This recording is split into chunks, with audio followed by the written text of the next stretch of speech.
everybody. Welcome to the Central Ohio Kennel Club Dog Show. We're here live at the Ohio Expo Center in Columbus, Ohio.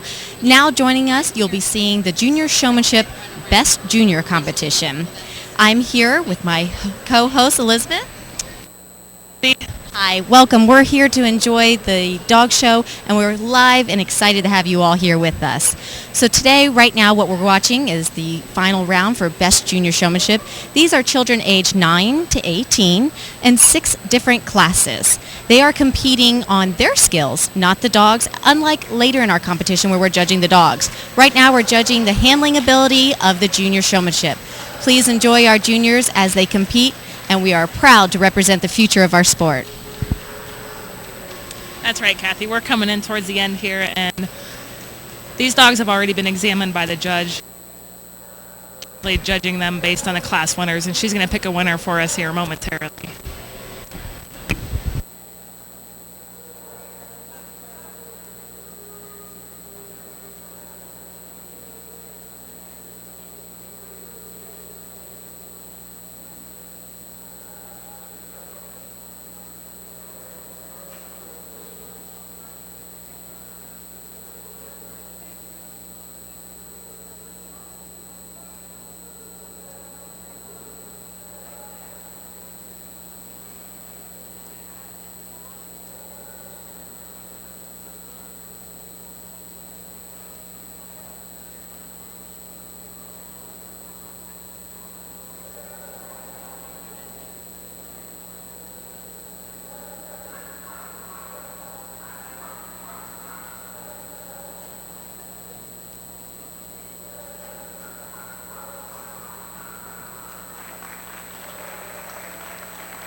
All right, ladies and gentlemen, we have Judge Julie Parker preparing to award our Best Junior Showmanship for today at the Central Ohio Kennel Club Dog Show.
It's a wonderful group of dogs we have today. We have dogs representing from all over the United States. We also have some of the top dogs in the country as they competed today for the best of breed winner in their breed. The way it's broken down at the dog shows, you first must win best of breed. That means all dogs are divided among their breed or variety, and the judge will award what they feel is the best that represents to the dog for that standard. Once that dog is awarded best of breed, it will now compete what you're about to see here tonight and live in our group ring, which is the groups. Like I said, they are divided among 7 different groups chosen by the AKC, has helped them divided with their parent clubs, actually. So we have them divided into the 7 groups. Once the judge awards first, second, third, and fourth, then those dogs will be the best of that representation in the group. So our first place winner then advances to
Group judging has begun with the Terrier group.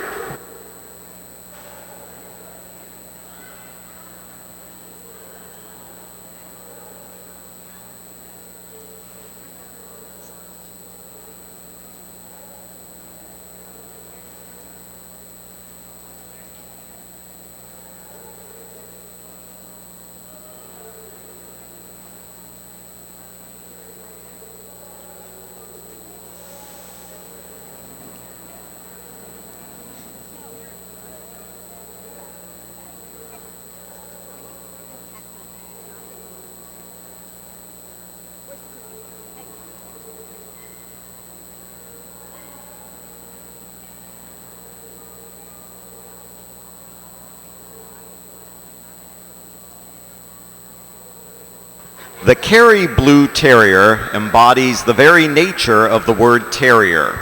Originating in picturesque County Kerry in southwestern Ireland, the Kerry is a rugged, all-purpose farm and hunting dog.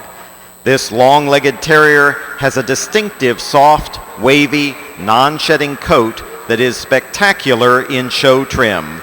This is Kerry Blue Terrier.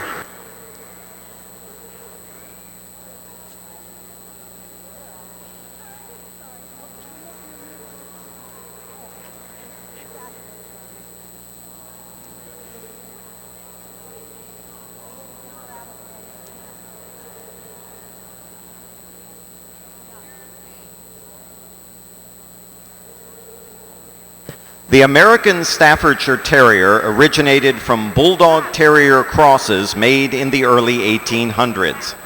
Petey, dog star of the 1930s R-Gang comedies, was one of the first to be AKC registered.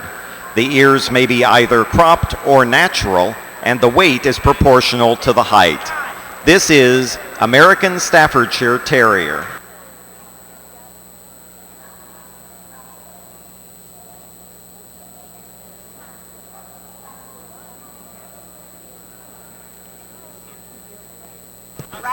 The Skye Terrier originated centuries ago on the Isle of Skye in Scotland. Skyes were bred as by farmers as working terriers to destroy vermin. The Skye's short, sturdy legs were well suited to digging, and the double coat served as protection from injury and weather. This is Skye Terrier.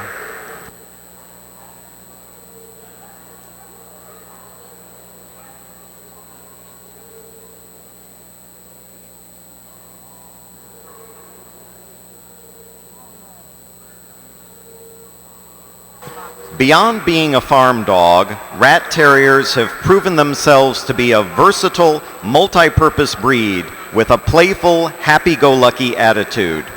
They are an all-in-one dog able to do virtually anything they are trained to do, and they are easily trainable and exceptionally intelligent. This is Rat Terrier.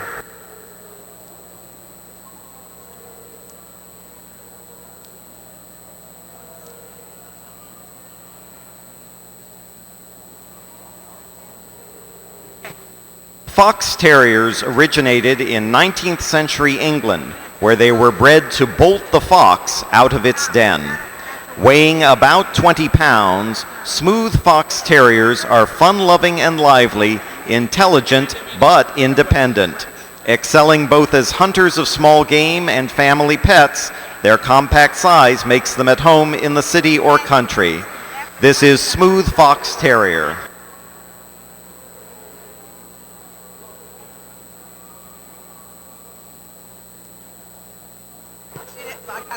Okay,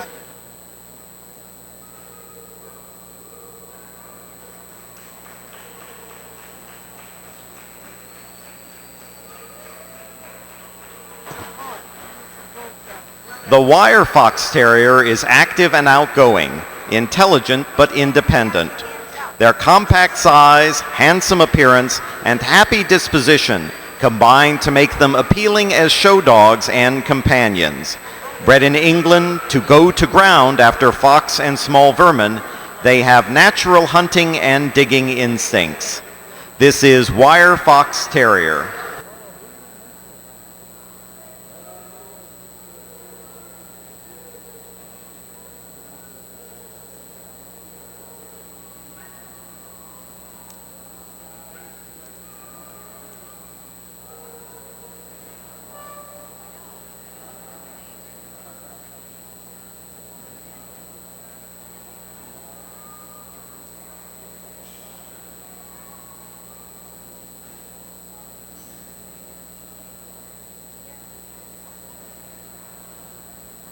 Named for a remote valley in the Wicklow Mountains of Ireland, where it was developed centuries ago, the Glen of Imal Terrier performed typical terrier functions, ridding the farm of vermin and hunting fox and badger. It also performed a unique task as a turnspit dog, paddling a large wheel which would turn a spit over the hearth. This is Glen of Imal Terrier.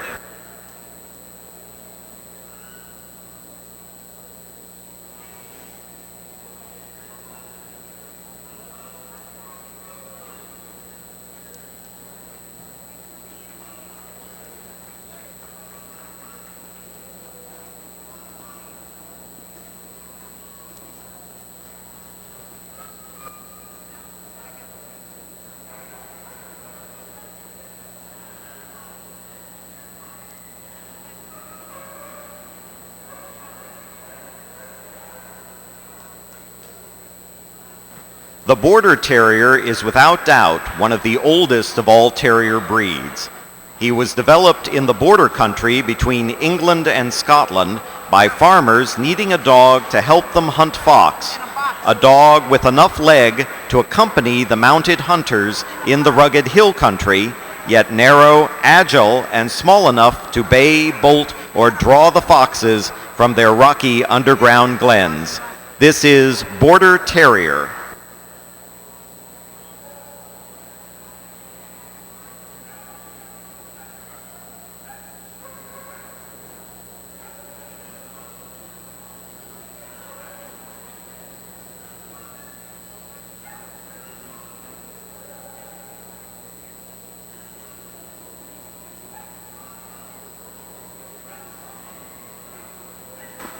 The miniature Schnauzer, cousin to the larger standard Schnauzer, did not originate in England as many of the terriers, but in Germany. He is a small dog, but in no way is he delicate. He makes an excellent companion because he is obedient, quick to learn, devoted to his owner, spunky, and fearless. This is Miniature Schnauzer.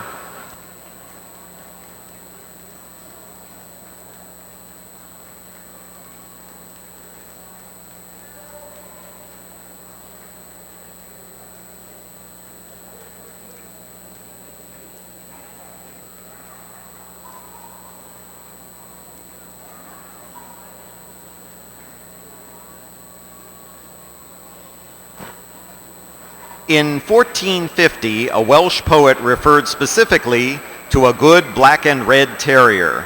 The Welsh Terrier is the dog of which he wrote, a basic terrier with a black jacket and tan furnishings. Welsh Terriers were bred to go to ground after otter, badger, and other small vermin. They are a sturdy, relatively calm terrier with a steady temperament. This is Welsh Terrier.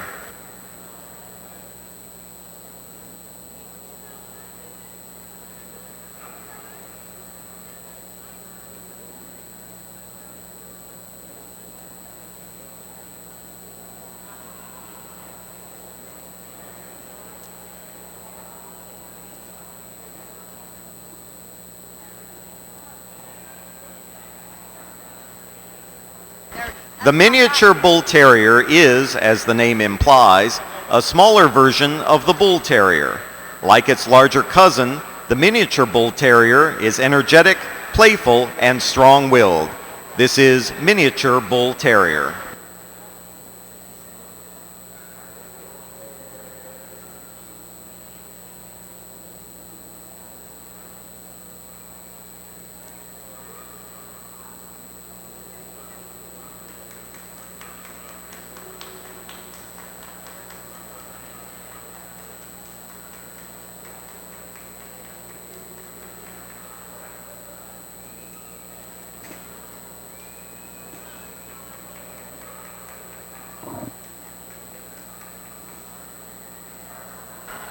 The Manchester Terrier is one breed with two varieties, standard and toy. The toy can weigh up to 12 pounds, the standard over 12 pounds, but not to exceed 22 pounds. In both varieties, the only allowable color is black and tan, which accounts for the breed's original name, Black and Tan Terrier. Well-muscled and sleek, the Manchester's physical appearance attests to its ability to hunt and exterminate vermin. This is Manchester Terrier.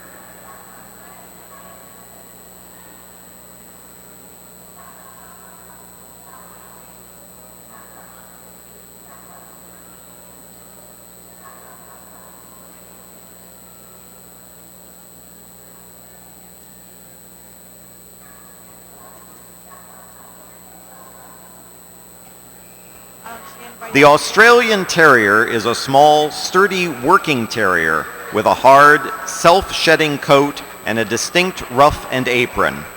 Developed in Australia in the mid-1800s, the Aussie was bred for versatility in handling Australia's unique terrain and conditions.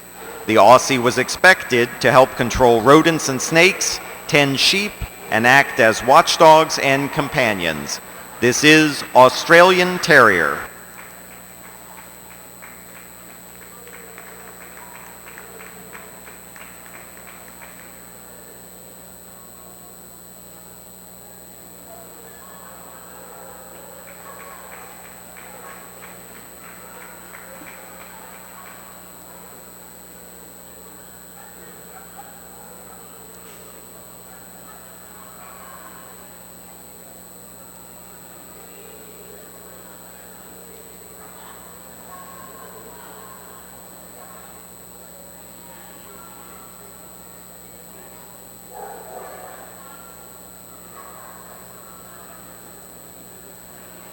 Possessed with no small amount of self-esteem, the West Highland White Terrier is an all-white, compact, sturdy package of frolicsome energy.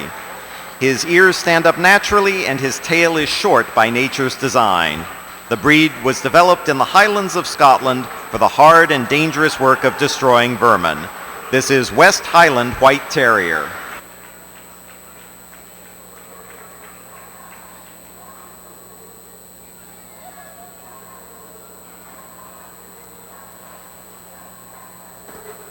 The Dandy Dinmont Terrier is the only breed of dog named for a fictional character. In 1814, Sir Walter Scott published a novel, Guy Mannering.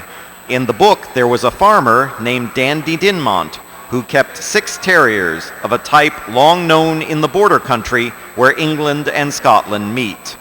From that time to this, the breed has been known as Dandy Dinmont's Terrier, now with the apostrophe S dropped. This is Dandy Dinmont Terrier.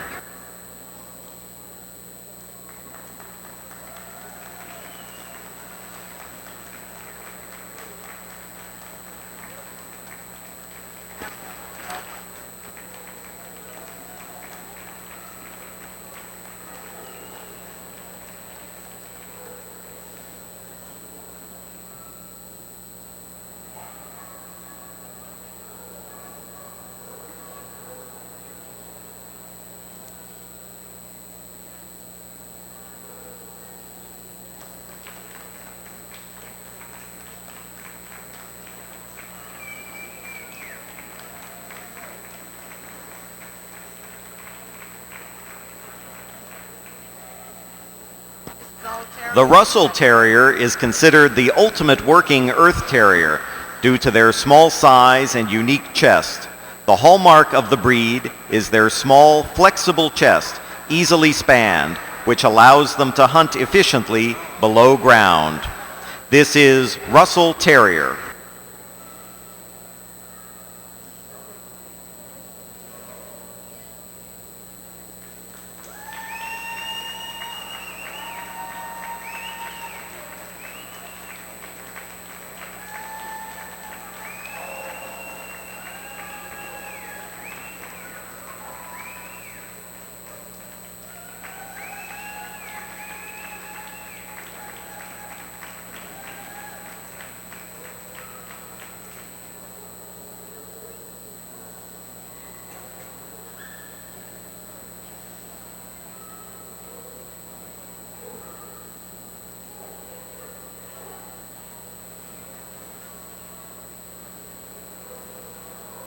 Ancestors of today's Norwich Terrier were first developed in the late 1800s around the area of East Anglia, England.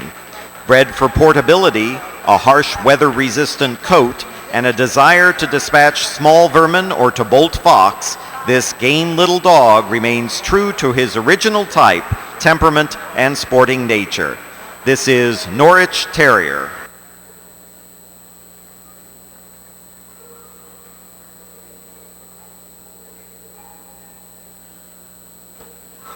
The Scottish Terrier's character and personality reflect the bleak and lonely moors of his origin. Life to him is serious, to be met with dignity, reserve, and stout heart. He is by nature aloof, but to the accepted few friends and family, his devotion is deep and lifelong. This is Scottish Terrier.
The results of the Terrier group. The Russell Terrier is first, the Border Terrier is second, the Wire Fox Terrier is third, and the Dandy Dinmont Terrier is fourth.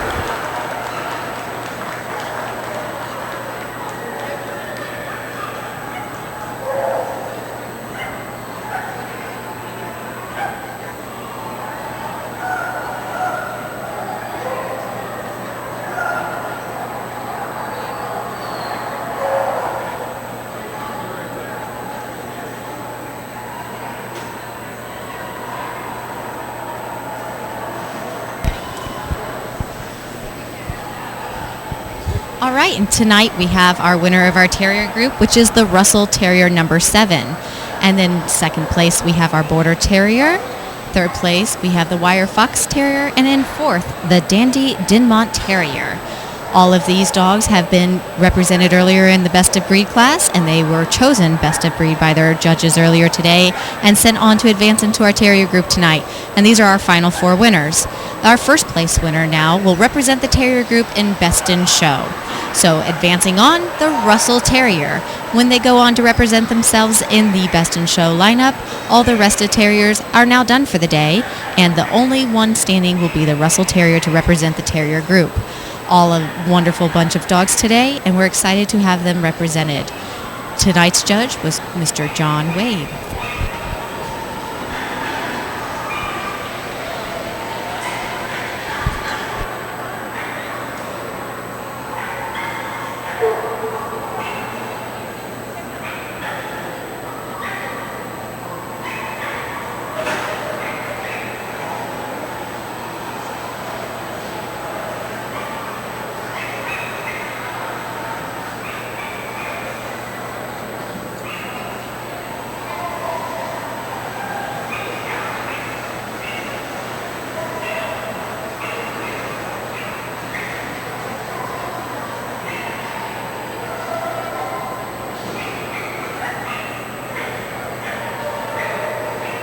Please welcome into the ring the breed winners of the working group.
The Great Dane is a true giant among breeds descending from the Mastiff. The Great Dane was developed in Germany to hunt wild boar and was known as the boarhound when it appeared in America in the 19th century. While intimidating in size and stature, this is a breed noted for its gentleness and human-like compassion. This is Great Dane.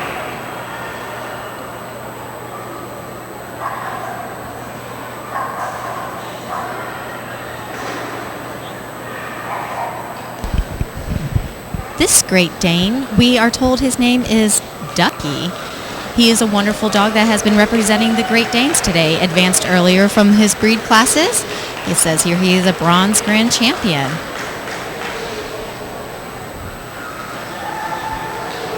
Here he goes back down for his down and back. Ducky today is handled by Tom Davis, who's one of our professional handlers here. He is armband number 11 today. The Great Dane.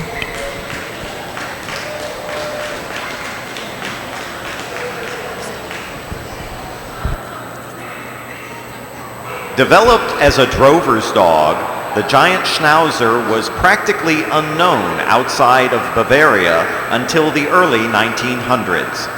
The breed's keen intelligence and powerful body also made it a fine choice for police and guard work.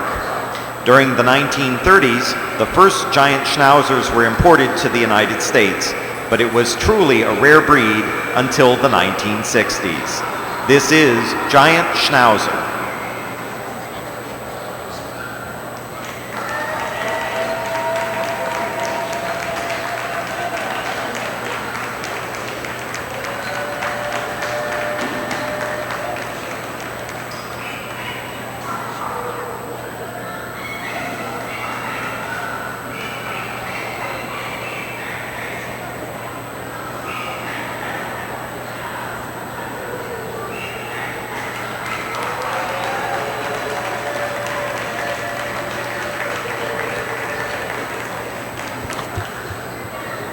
The Boxer is a highly intelligent, medium-sized square dog with clean lines and balanced proportions. He was refined and bred from ancestors in Germany called Bullenweisers, historically used to run down and hold large, formidable game animals, bear and boar. Today's Boxer is fearless but tractable, energetic, and wonderfully patient with children. This is Boxer.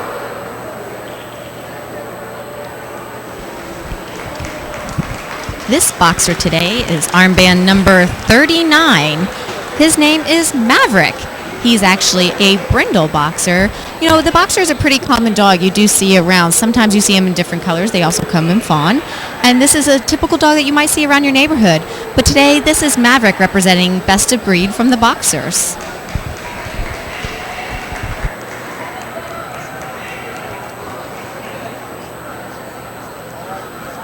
The Doberman Pinscher is best described as an elegant athlete in a tight-fitting wrapper. This square, compact, and muscular dog gives the immediate impression of grace, beauty, and nobility, while at the same time being energetic and fearless. It has made its mark through the years as a police, military, and service dog, and is known today as an intelligent, affectionate, and obedient companion. This is Doberman Pinscher.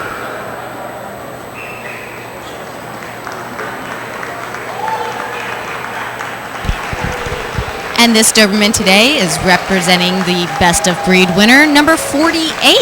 This one is named Go-Go.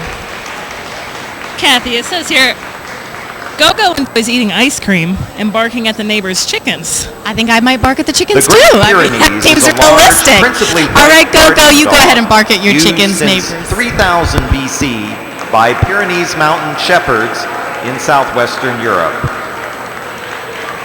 Traditionally a peasant's dog, they found favor in the royal court of Louis XIV and as elegant guardians of many grand French chateaux. This is Great Pyrenees.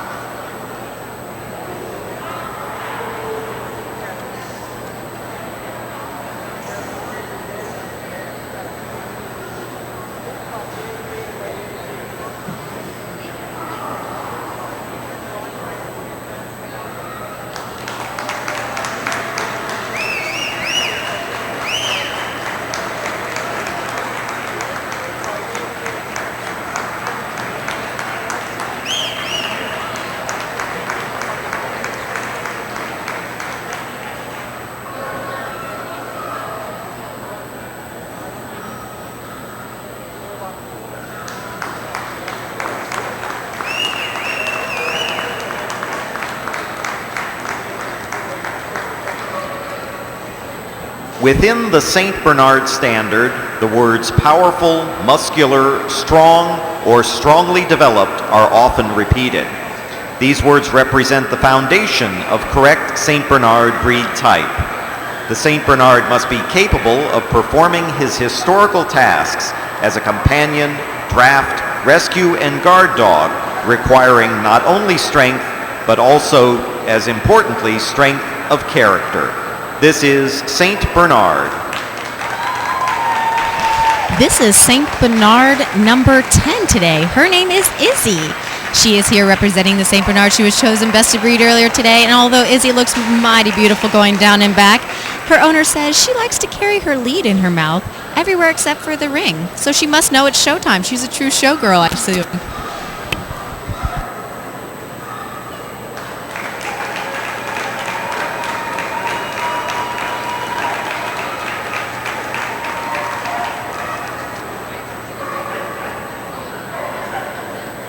The Bull Mastiff, the original gamekeeper's night dog, was developed as a guard dog to protect English estates from poachers in the late 1800s.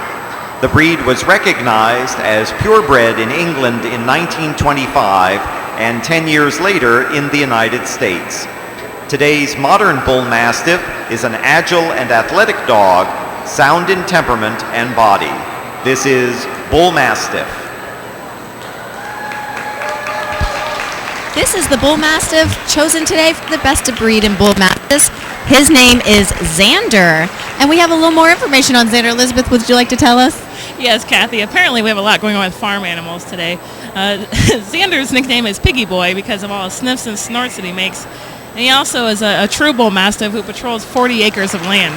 I love it. A working dog that actually has form and function.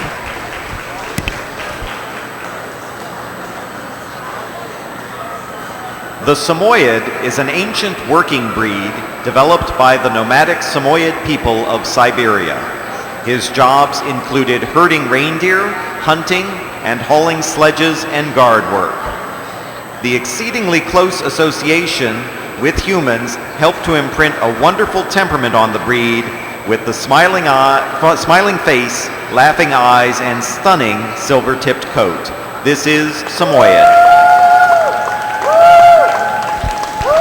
This Samoyed today is the winner. His name is Houston. He is number 11, and he also enjoys spending time with his junior owner handler and also likes to guide with her around in the ring. It's nice to see the dogs interacting with children like we always have as these family pets do.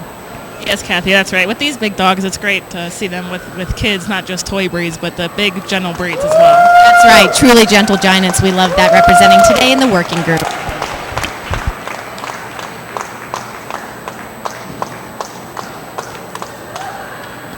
The Rottweiler has a strong willingness to work and is happiest when given a job to perform. The breed's versatility is demonstrated in herding, carting, search and rescue, therapy work, and more. Most importantly, the Rottweiler is a devoted companion. This is Rottweiler.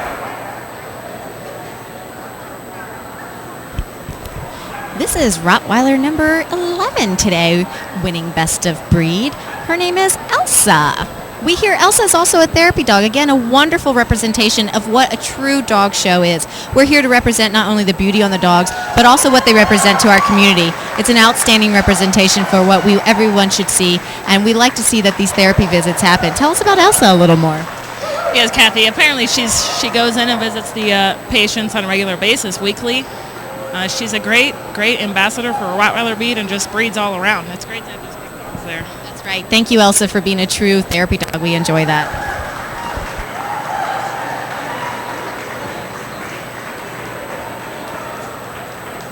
The Siberian Husky is the fastest, most enduring, and most versatile of all purebred sled dogs.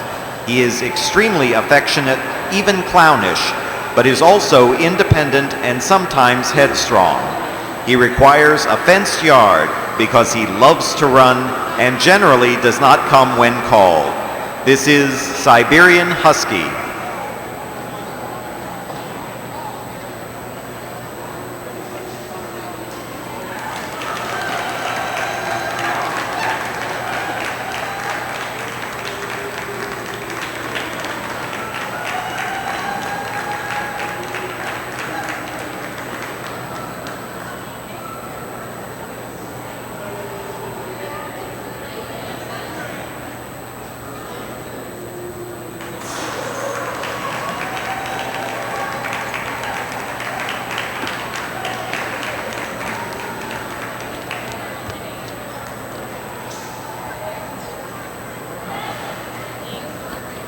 The Mastiff is one of the oldest breeds and the progenitor of many working breeds.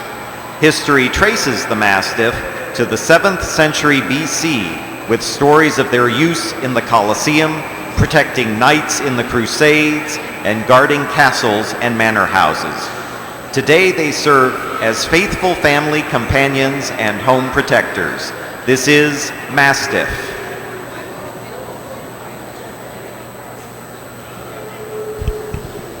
Today's Mastiff winning Best of Breed is armband number 7. His name is Jethro.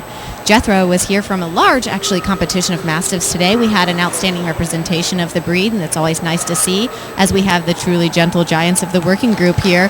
He also has his Canine Good Citizen title, which is a wonderful thing to have in a big breed. Not only an example like the therapy dogs that we have, but the Canine Good Citizen proves his temperament and is able to work around people as well. That's right, Kathy, and as you said, there was 30 specials or more entered today at the dog show. That's a huge victory for Jethro. And it also says he's working on an obedience title. So in confirmation, we have titles. In obedience, we have titles at the dog show. Tonight, you're only seeing the confirmation winners coming in to advance to our working group here. But we also have dogs that can compete in the working group that will also be going for obedience titles. A wonderful title on both ends. Bernese Mountain Dogs are working dogs with origins in the farm areas of Switzerland and named for the canton of Bern. Historically, Berners were used as general-purpose farm dogs for their large, hardy frames and their calm-natured, people-oriented temperaments, which made them ideal for driving cattle, pulling carts to market, watching the farm, and being farmers' companions. This is Bernese Mountain Dog.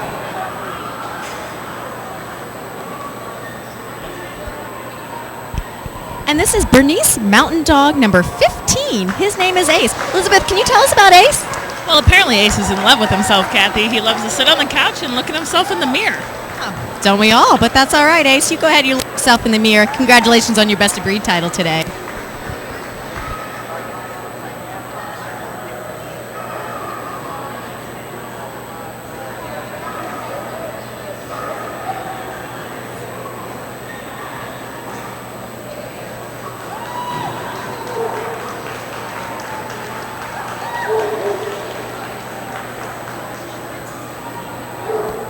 The Commandeur is a large livestock guardian whose homeland for centuries has been Hungary. The Commandeur is a calm, steady, intelligent dog bred to think for itself. It will instinctively guard family or flock with no training. They are affectionate and friendly with family and friends. This is Commandeur.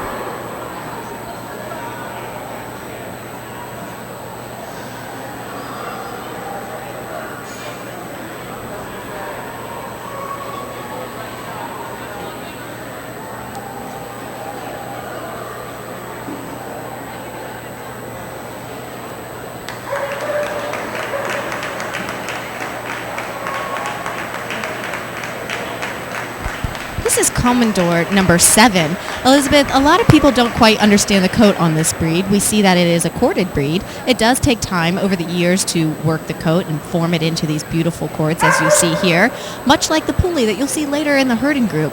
This is also a larger breed, but you can see how heavy the cords actually are when you actually pet them and touch them. You lift that. That's a lot of weight on there. That's right, Kathy. It appears that the coat is almost strong enough to take on quite a beating out there. He's actually natural free-flowing. monument It's very in nice. Japan. The Commandeur. The Akita's proud heritage includes hunting large game, such as bear, elk, and boar. This powerful and dignified member of the working group is renowned for its courage and loyalty. Aloof towards strangers, they form strong family bonds. This is Akita.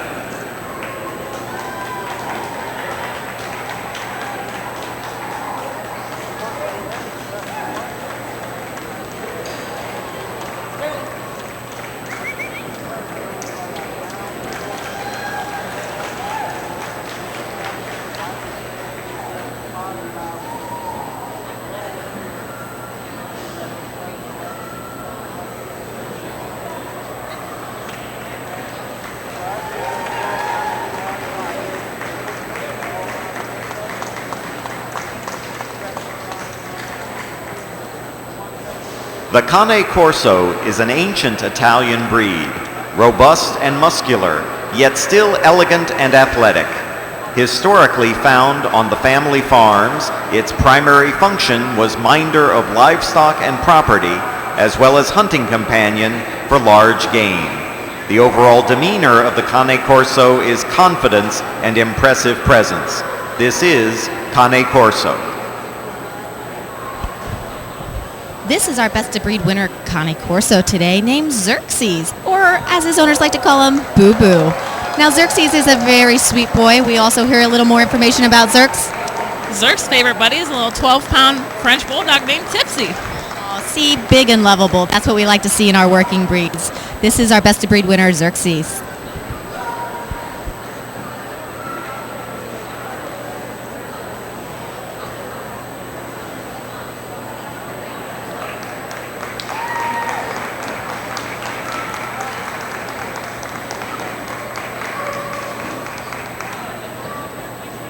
Portuguese fishermen prized this seafaring breed for their spirited yet obedient nature.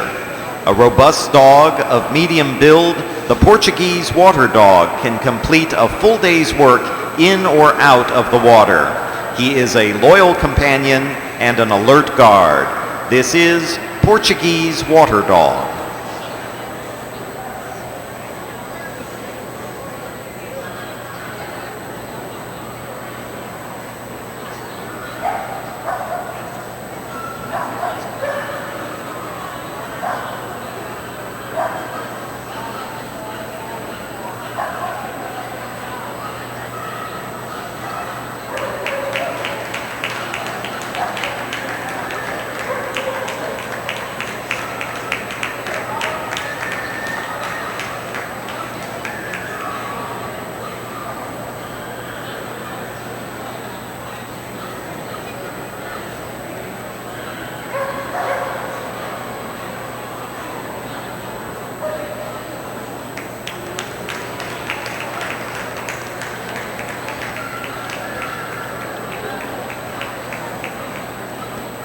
The Standard is the oldest of the three Schnauzer breeds, originating in Bavaria in the 15th century.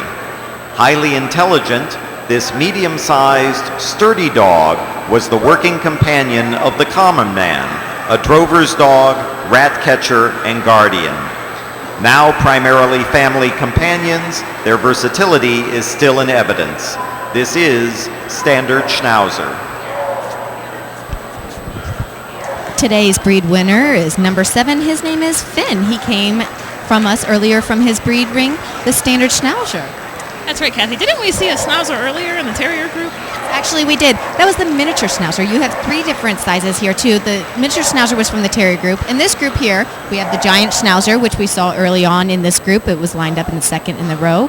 And then now, finishing up for our group, we have the Standard Schnauzer. That's the 3 of the sizes here today. So this one is our Standard Schnauzer number 7.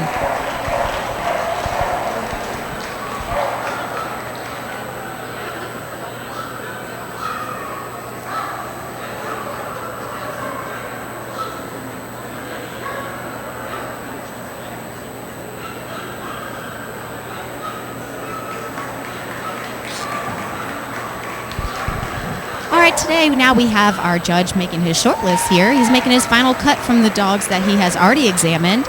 He is pulling out his selection of what he wants to choose for his final lineup into his 4 placements. So this is just his short list, Elizabeth. That's right, Kathy. Right now we have the giant Schnauzer out. We have the Doberman. We have the Rottweiler. We have the Siberian Husky. And we also have the Mastiff. And the Standard Schnauzer also made the cut in the group, too. All right, so this is what our cut is. He's going to choose his final 4 placements from these dogs. As he watches the dogs move and gait, we will see how he examines them and sees which ones he will pick for his final 4 here.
The judge is pulling out his final selection here for the winners of our working group. So far, he is pulling out the Giant Schnauzer, the Standard Schnauzer, the Doberman, and now he's pulling out the Siberian Husky. Looks like that's it, ladies and gentlemen. That looks like our final four of the working group today. That's right, Kathy. The Giant Schnauzer is going to head on to Best in Show and face off with the Russell Terrier. The winners of the working so we'll be group, watching them all go into their first final place round, goes to and the Giant working group is now Schnauzer. represented by the Giant Schnauzer. Third place to the Doberman, and fourth place to the Siberian Husky.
Joanne S., address from Cleveland, Ohio, is the winner of the Afghan Club's raffle for a television set. For a 32-inch TV. Joanne S., congratulations. Now please welcome into the ring the breed winners of the Hound Group. Okay, this is the Hound Group. The Hound Group has a variety of dogs. You'll see both sight and scent hounds in this group. You'll see a long variety from everything with long flowing coats to the short dachshunds, which again, we have three variety of the dachshund here today. That's right, Kathy. We have racing breeds, we have hunting breeds, the sight, scent, swiftness. These dogs can run up to 40 miles an hour, maybe more. A lot this group can do. And it's wonderful to see these dogs here today, but we also know that they have a lot of variety of used out in the community and wonderful dogs to have as your pet, but also they have a lot of form and function as well. Like our working dogs earlier, they do have to work, and a lot of these hounds are out there. They can do things like called lure coursing. That's another title they can get, where they actually have to show their hunt instinct. So tonight we will see a variety pack here in our Hound Group, and we're excited to see what has been sent to us from the Best of Breed rings earlier today. That's right, Kathy. And remember, these dogs out here, they're fast. They need to live outside or be outside. They can be house dogs. They need to have that exercise room outside so they can, live and do their job, which is really running for a lot of these breeds. And sometimes even like the dachshunds, going out and getting something and bringing it back to you sometimes. You may not want them to bring it in the house, but they do bring things back to you every once in a while. So let's see the Hound Group as we have in here tonight.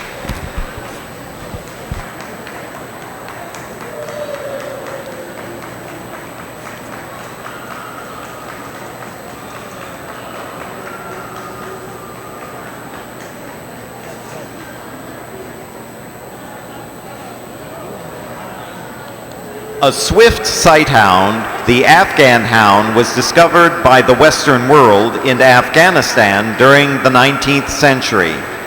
The first Afghan hounds were brought to England in the latter part of that century by British military personnel returning from the India-Afghanistan border wars. In its native land, the Afghan hound was the hunting dog of the royal family, pursuing gazelle, snow leopards, and hare, while followed by huntsmen on horseback. This is Afghan Hound.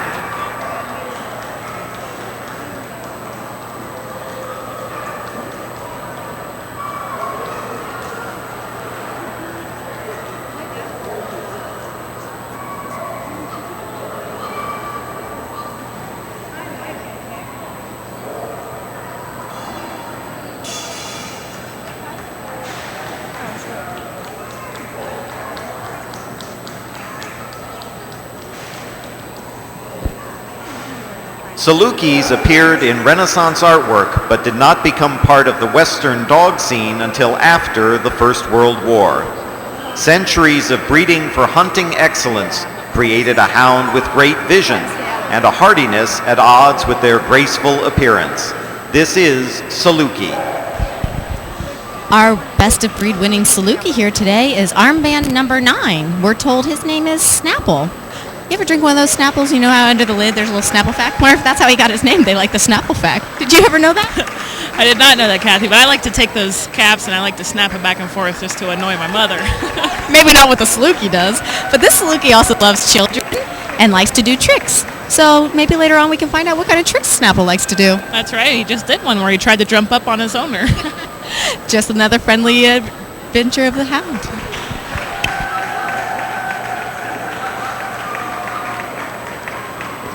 Of great size and commanding appearance, the Irish Wolfhound's power, combined with keen sight and swiftness, makes him unique among sighthounds.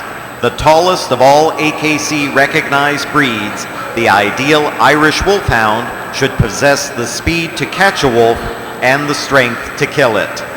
The breed is typically gentle and trustworthy. This is Irish Wolfhound.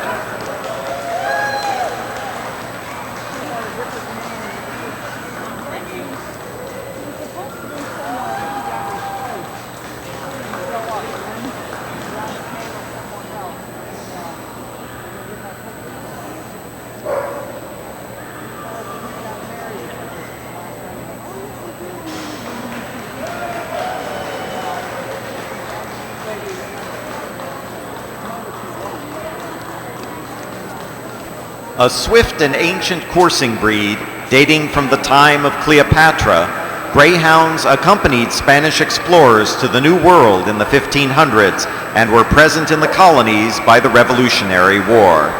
Built for speed, the greyhound is powerful, symmetrical, balanced, and keen. They also adore human companionship. This is Greyhound.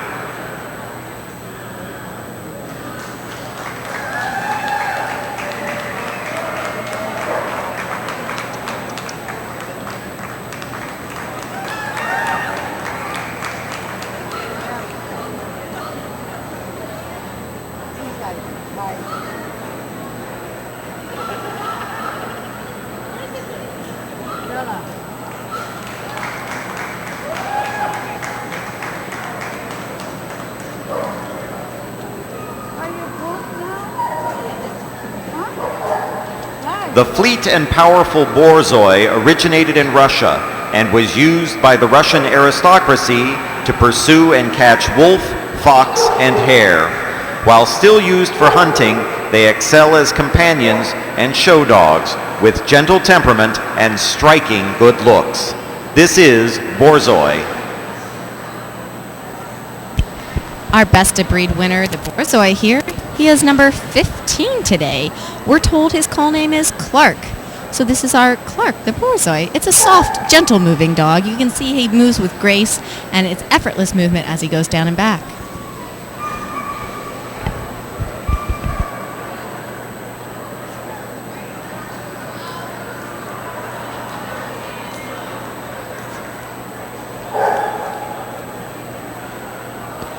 Characterized as the most perfect creature by Sir Walter Scott, where do we find the essence of this graceful and stately sighthound known as the Scottish Deerhound? Great stature with greyhound-like curves and a natural wiry coat with a shaggy beard and brows gives him a wise appearance and reinforce his natural dignity.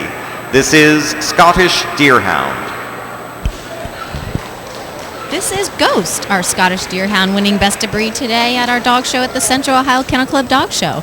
If you're just now joining us, we're here in the middle of the hound group. We have already seen a couple groups today of our winners that advanced from best of breed, all competing to win their groups to advance on to title of best in show. That's right, Kathy. So far we have the Russell Terrier and best in show from the Terrier group, and we also have the Giant Schnauzer from the working group. And we're waiting here to see who's coming from the hound group.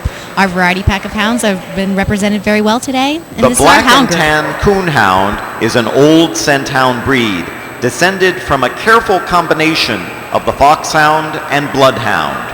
A true American breed, these agile, powerful dogs are known for their beautiful, mournful bawl and their long ears. This is Black and Tan Coonhound. The Black and Tan Coonhound today represented in the hound group. I'm sorry, I about said working group. Kind of similar.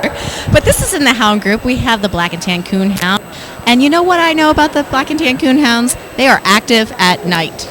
They all do their hunting at night, actually treeing the coons, hence the coonhound's name, because they actually will work on the raccoons, which are up at night. So it's a baying dog. The pharaoh hound appears like the dogs on ancient Egyptian tomb paintings. Medium-sized and of noble bearing, the pharaoh hound is graceful, powerful, and above all, fast. This is pharaoh hound.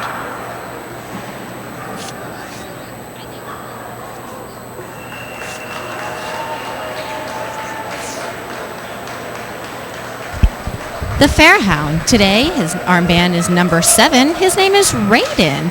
So this is our Fairhound. We got some interesting information on Raiden today. You want to tell us about that, Elizabeth? Yes, Kathy. He loves soft pretzels and pizza crust. And another thing about the breed is they blush when you whisper in their ear. Well, is that before or after you eat the pizza? Thank you. This is Raiden. The Rhodesian Ridgeback has a quiet, gentle temperament, rarely barking. Able to enjoy lazing around in the sun or in front of a fireplace, a Ridgeback can be instantly alert if a stranger should appear or when in pursuit of legitimate prey. Developed not only to hunt but also as a family protector, his affectionate disposition makes him a trustworthy companion. This is Rhodesian Ridgeback. Today's breed winner in Ridgebacks is armband number 15, Apollo. And we have some neat information about Apollo, too. That's right, Kathy. Like a lot of these hound breeds, Apollo loves to lurk horse, and he also loves to chase bunnies out there as well. And in his off time, he's a couch potato. I know that feeling as well. When I'm not at a dog show, I'm usually a couch potato, too. So thank you very much, Apollo. Bloodhounds are one of the oldest breeds of dogs that hunt by scent. They are distinguished by their pendulous ears, loose skin, and extraordinary olfactory powers. The bloodhound has unmatched ability to discriminate human scent, and only a trained bloodhound's evidence is accepted in a court of law. This is Bloodhound. This is Bloodhound number 7. We're told his name is Otis. And this is not Otis's first appearance on TV, so we have found out that he has actually starred in a TV commercial. That's right, Kathy. He is a superstar, fresh pet commercial out there, so he loves to be on TV. He must be a natural. We enjoy that. Thank you very much, Otis, for joining us at the dog show. We love that you have your cameos and your commercial appearances as well as the dog show.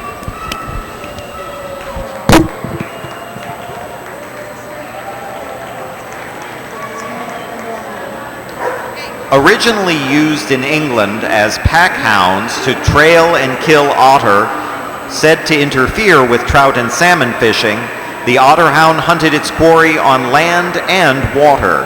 This required a combination of unique characteristics, most notably a rough double coat, large sensitive nose, and substantial webbed feet. This is Otterhound.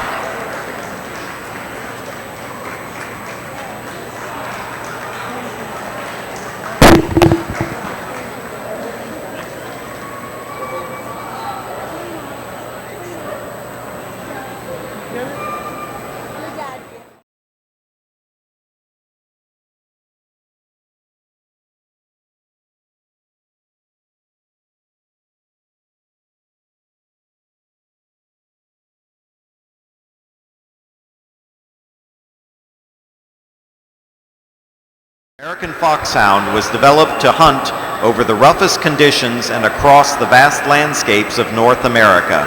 Their keen sense of smell enables them to follow at speed the scent left by quarry.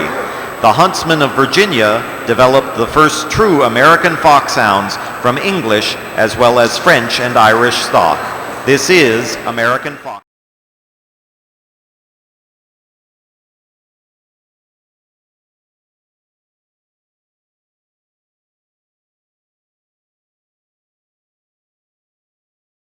2,000 dogs in competition today. And as we work our way through the best of breed winners, they were chosen today earlier by the judges in their competition. They have been advanced into this hound group, where now our judge here, Catherine Bell, is lined up to see which ones she wants to choose for her final four lineup. We have first, second, third, and fourth. And once we have the first place winner, that's the one that goes on to Best in Show today. That's right, Called Kathy. 7 the dogs will have a People's Best in Choice Show of the today. We'll have the Coonhound. Russell Terrier and the Giant Schnauzer. And it's going to be great to see who pulls it out in the hound group. All right, let's keep on watching the hound group as we go in here live today. An ideal choice for competitive coonhound events. This is Treeing Walker Coonhound.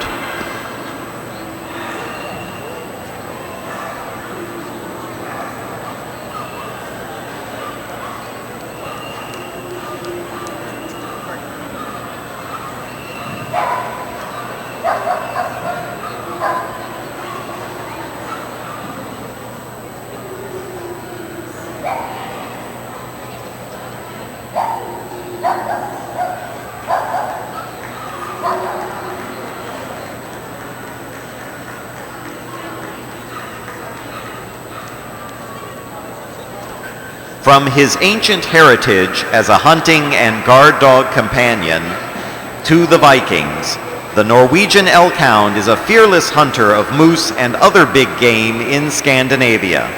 This scent hound is a sturdy, medium-sized gray dog which remains relatively unchanged in breed type for thousands of years. This is Norwegian elk hound. Today's best of breed winner elk hound is Noble. We find out that today he finished his championship. Congratulations, Noble. We're excited to see that. We have a fun fact on Noble as well. Not only is he a new champion, but what else does he like to do, Elizabeth? Well, Kathy, again, back to the farms. He will jump and scale a fence to be out there with the sheep. That's very nice, Noble. We like to have you join the hounds. Again, like to actually chase things. So as much as they're wonderful pets, sometimes they get a little adventurous. Jumping the fence, maybe not a best idea, but Noble enjoys, and he's, I'm sure, very delicate with the sheep once he's out there. The Blue Tick Coonhound is an athletic, compact, speedy, and well-muscled hound, all of which helps it in trailing and treeing raccoons and other small game. Its name comes from its dark blue coat pattern, covered in ticking and featuring black spots on its ears, back, and sides. This is Blue Tick Coonhound.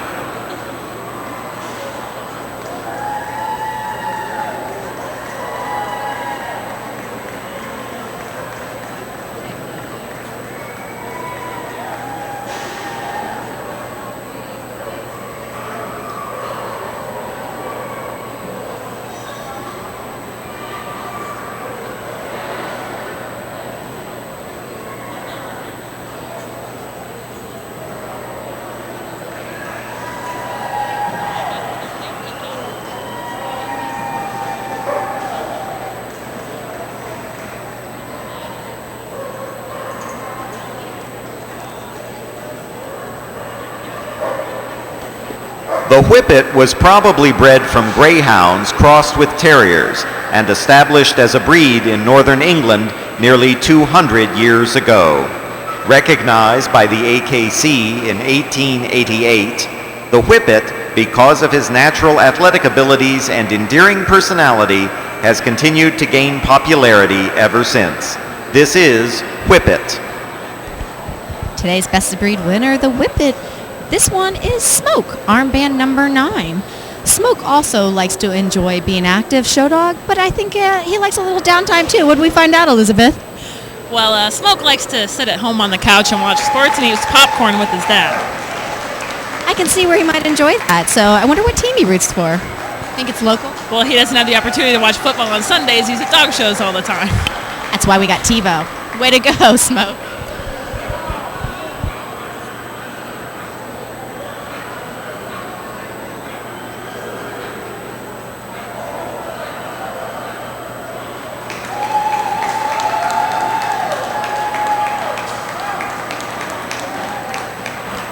The Basenji is a small, short-haired African hunting dog, easily identifiable by its tightly curled tail, wrinkled brow, and proud, graceful carriage. Known as the barkless dog, the Basenji is not mute, He can produce most of the usual dog sounds, plus others peculiar to the breed, including chortles and yodels. This is Basenji.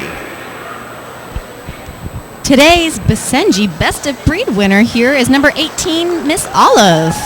Now, we found out some interesting information about Miss Olive today, too, from her owner. What did we find out? Well, Olive likes to eat blueberries, and she also will steal your heart, and apparently she'll steal your shoes. Hope they're not good shoes, only the bad ones, because that would really make me angry. Well, Miss Olive is representing the Basenjis today, and like I said, this is one of the unique breeds here today because they do not bark. They make a yodel, or what's also called a burrowing sound. I would give it to you, but I just don't think it's time to do that right now. Thank you, Miss Olive. Dating back to the 1300s, the beagle was first bred as a hunting companion for small game. His compact, muscular body, bold attitude, and hardy bearing come from a blend of various ancient hounds. Beagles come in two varieties, not to exceed 13 inches and over 13 inches, but not to exceed 15 inches. This is 15-inch beagle.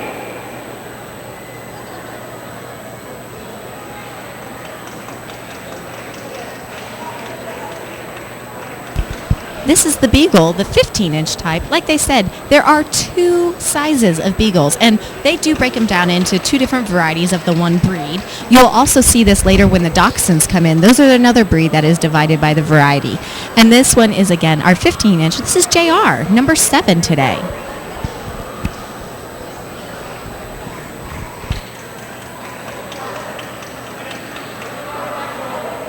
A scent hound, the basset hound possesses those characteristics which equip it to follow a trail over difficult terrain.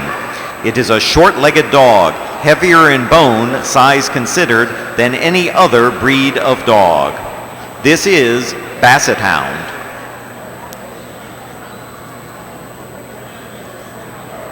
I think.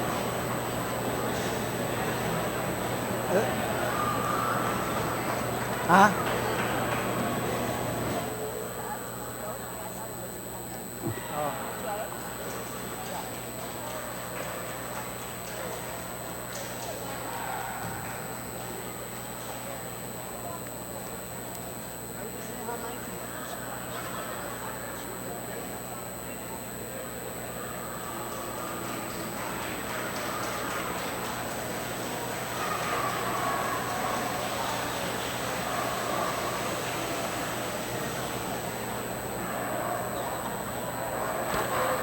In America, the beagle dates back to colonial days when they were imported for hunting rabbits. Smart, independent, and easily bored, they will get into trouble when unsupervised, and that includes barking. This is 13-inch beagle. Here we have the second of our two beagles. This one is the 13-inch. She is number 8 today, representing the best of variety. They don't say best of breed when it is broken down this way, only at specialties. When you have a breed that is broken into varieties, will you see a best of breed winner? Because the specialties, for example, we'd have a 13-inch and a 15-inch that both will win best of variety, advance on to the best of breed winner at a specialty. But at our all breed shows, we do break them down by variety and get them both to represent each other in the hound group. So this one is our 13-inch. Earlier we saw our 15-inch. This is the two varieties of the beagle.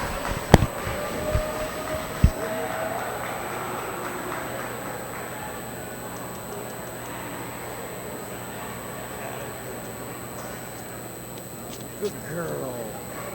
The smallest of the Podengo family, the Portuguese Podengo pequeno, is an active rabbit hunter with a history that goes back to antiquity. He is still used today by avid huntsmen in his native Portugal. To manage the terrain, the Portuguese Podengo pequeno comes in two coat varieties, smooth and wire. This is Portuguese Podengo pequeno. This is our Podengo being represented, number 8, named Tink. This is a fairly new breed to the AKC, Elizabeth, but it's very nice to see the new breeds come out and represented in our groups, not only because they're not exactly a very popular breed that you see very often, but it's nice to see that they're here making their representation of the hound group as an early ambassador of their breed. Tell us a little more about Tink. Well, Tink is a very athletic dog. She runs and plays with the Scottish Deerhounds at home, and I'm pretty sure that she can round the corners faster than them, so I'd love to see Tink run through the Scottish Deerhounds' legs. I bet that'd be pretty entertaining. This is Tink representing the breed today.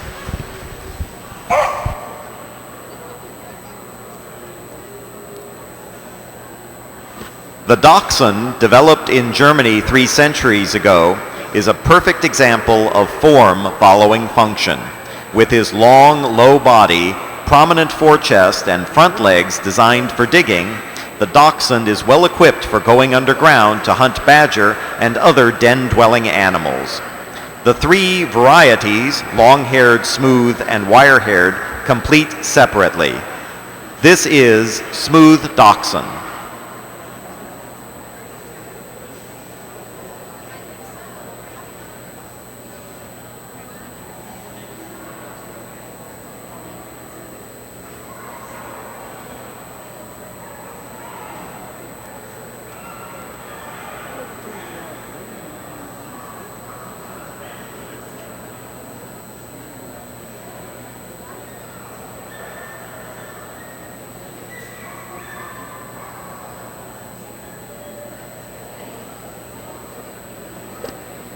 A versatile hunter, the Dachshund has the instincts and intelligence to excel in conformation, earth dog, obedience, agility, and tracking events. This is wire-haired Dachshund.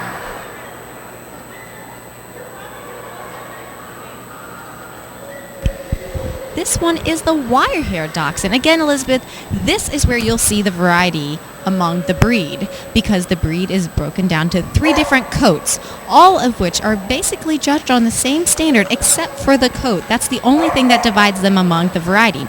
Now, the Dachshund does come in 2 sizes, which is a miniature and standard. This one here is our standard size wire Dachshund, and this is Curry, number 8. And we found out Curry had a great win today. What'd she do today, Elizabeth? A great win. Curry run the breed today over 5 specials. That's a great job today. It looks like she came from the bred by exhibitor class. So the owner, handler, is the breeder today. Congratulations. The clever, affectionate Dachshund is an entertaining and devoted pet, and for decades has been one of the most popular dog breeds in America. This is long-haired Dachshund. The long-haired Dachshund. This is the 3rd of all 3 of our coats. We have seen all of them tonight here in the group, which is great to see. Not always do you get to see all of the varieties among this breed. But again, this is our long-haired Dachshund named Bella. Bella is number 12 today. That's right. Bella's also owner handled. We have a lot of breeder owner handlers out here, and it's great to see everybody in the ring along with the handlers. Looks like she was a new grand champion today. Congratulations to the owner and Miss Bella. Wonderful representation today of the hound group. This is our last dog rounding in the hound group. So as she lines up to be her final go-around, the judge will then start to make, again, a short list cut here. So that is where she will start to choose the dogs she wants to choose from for her final 4. All of which are wonderful dogs, and we cannot wait to see who the final 4 are. I don't think she can go wrong here, Elizabeth. I don't think she can either. And remember, whoever she pulls out first doesn't necessarily mean that they win. So whoever we see standing at that number 1 sign when it's all said and done, that's when we'll know. Absolutely. Let's watch as she makes her final walk down to the hound group and gives a last look at what she thinks should be her final picks.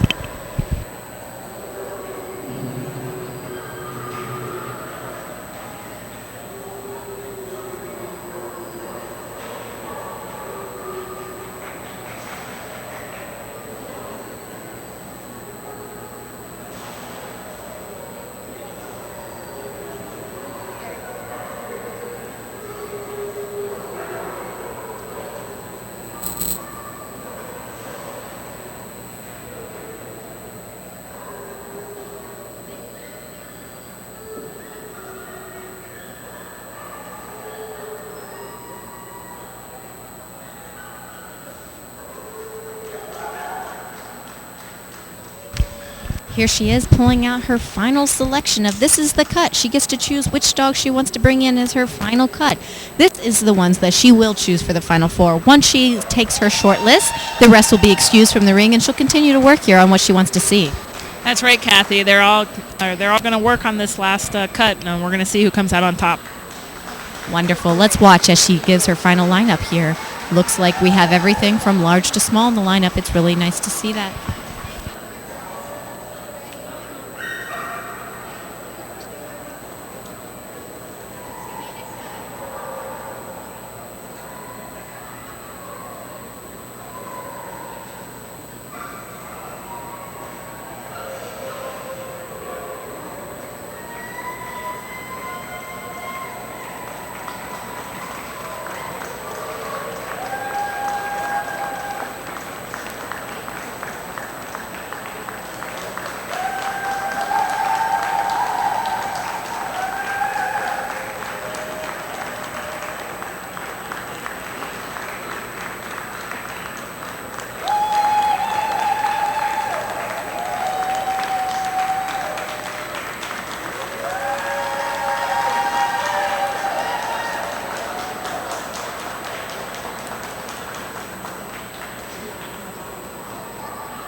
The final lineup here as she takes a look, one last look at the dogs she has to see which one she is going to choose to represent the hound group later on in Best in Show.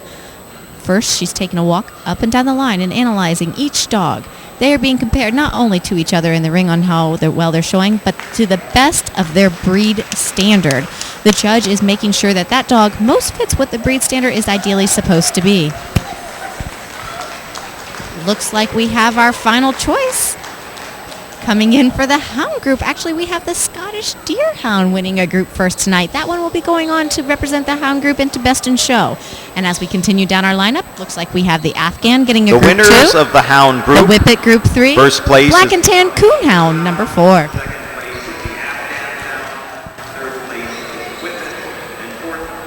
The Black and Tan Coonhound.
Please welcome into the ring the breed winners of the Toy Group.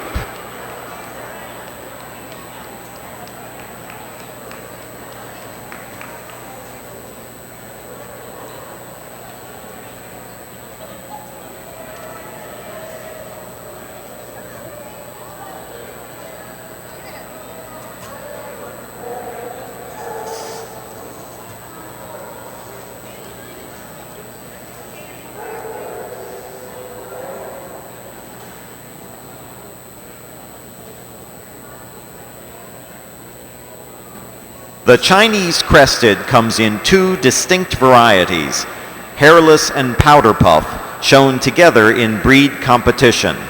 Both varieties are born in the same litter. This is Chinese Crested.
The Shih Tzu, according to tradition, was developed in China's imperial courts by the crossing of ancient Chinese and Tibetan breeds.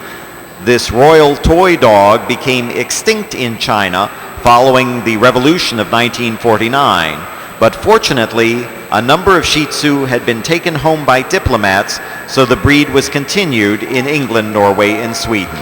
This is Shih Tzu.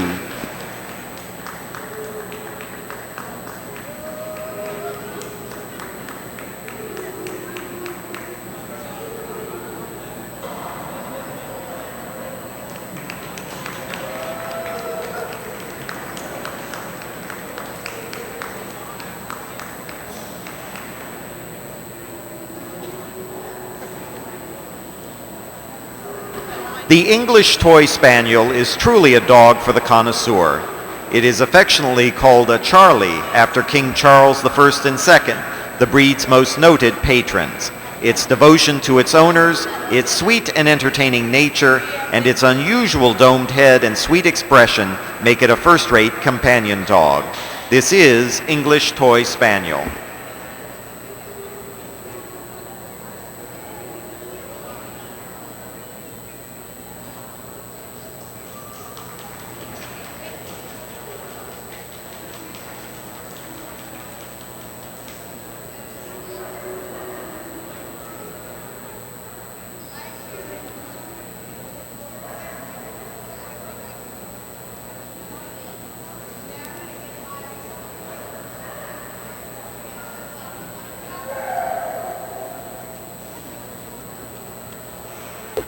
The Havanese is the national dog of Cuba. He is beloved as a friendly, playful, alert, and intelligent toy dog with a mischievous expression. He is a small, sturdy dog of many colors and marking patterns. This is Havanese.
The Italian Greyhound is a greyhound in miniature, his small size the result of selective breeding.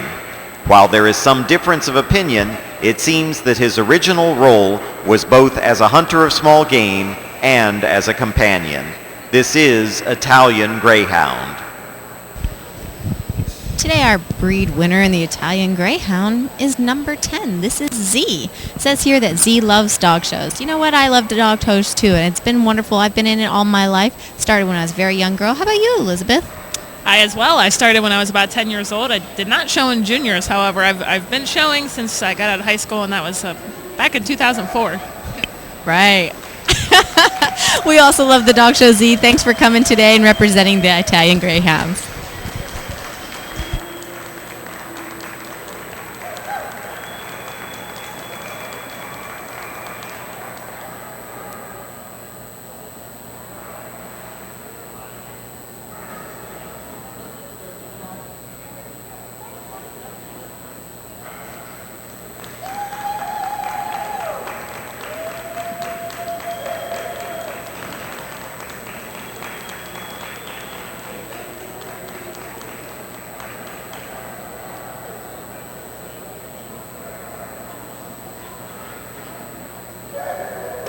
The miniature pinscher is a small, short-coated compact breed belonging to the toy group.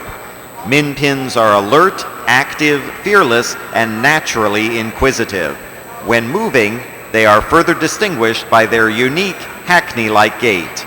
This is miniature pinscher.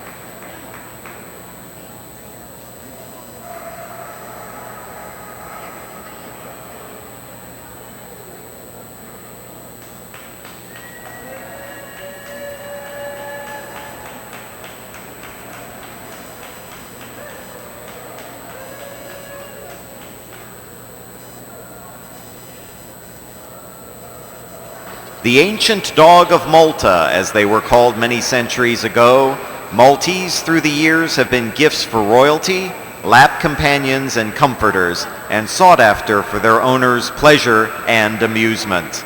They enjoyed tremendous popularity because of their elegance and beauty. This is Maltese.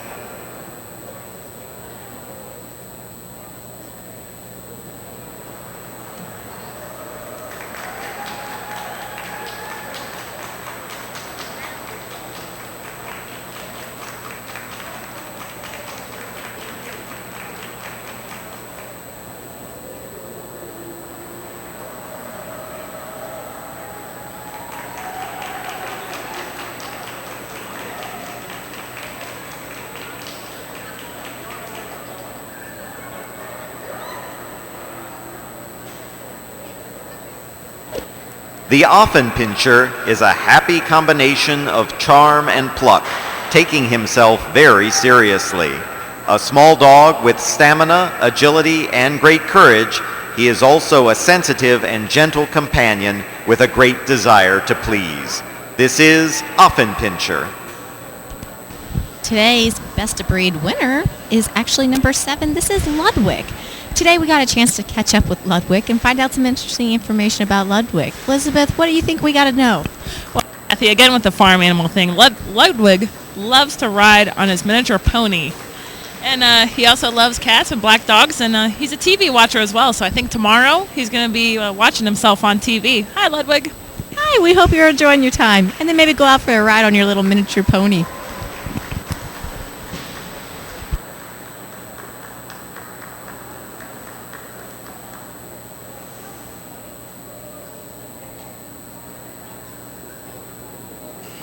The Yorkshire Terrier is a playful terrier known for its long silky blue coat and terrier demeanor. Originally used as a ratting dog by the peasants in England, today Yorkies are a companion animal, and much of their ratting instinct can be only seen playing with their toys. This is Yorkshire Terrier.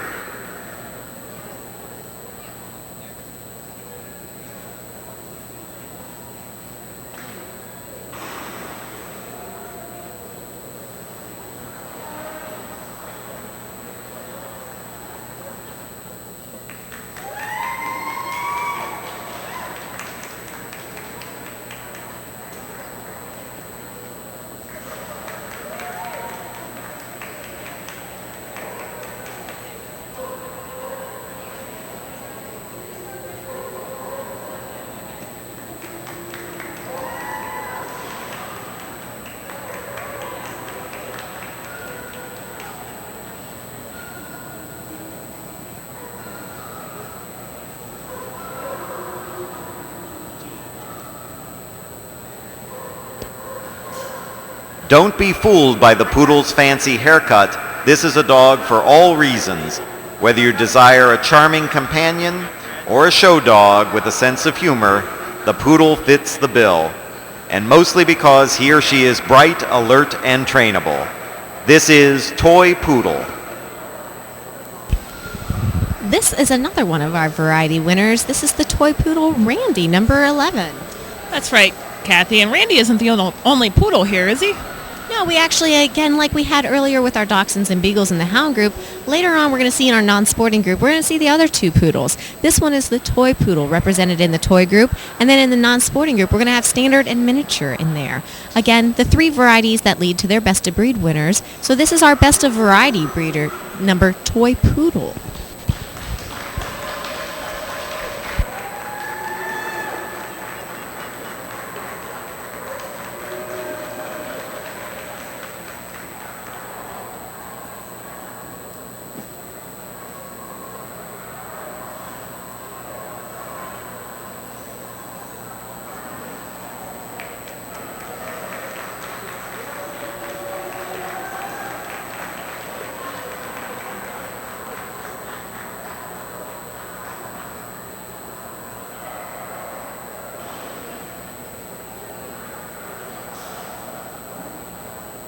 As the name implies, the tiny party-colored long-haired lapdogs known as Japanese Chin are reputed to be natives of the land of the chrysanthemum. The Japanese have treasured them for centuries and believe they are among the most ancient of breeds. This is Japanese Chin. This is our best of breed winner in Japanese Chin. This is number 10, Sunny. Today we got to see a variety of Japanese Chins in there as well, so he was the winner for best of breed. Again, he had to beat and defeat all of the other Japanese Chins to be able to advance tonight into our toy group. So he's represented the Japanese Chin for the toy group today.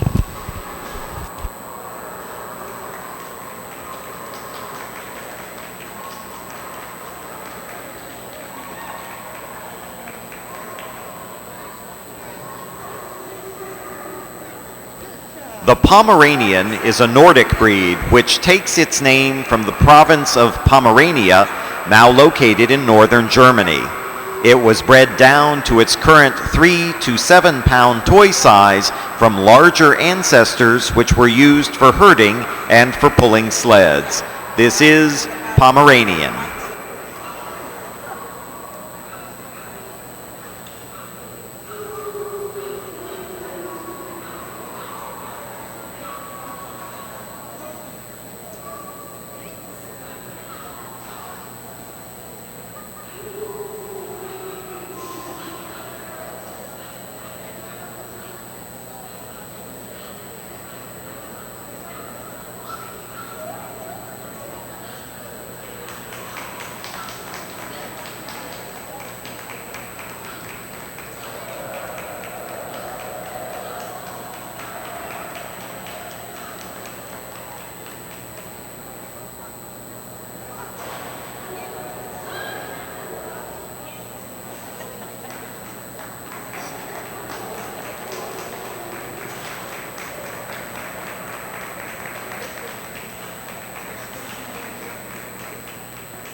There is much disagreement as to the origins of the Chihuahua. Guesses include Mexico and the Aztecs, Egypt, the Sudan, and Malta.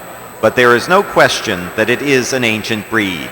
There are two varieties, long and smooth coat. This is long-coated Chihuahua.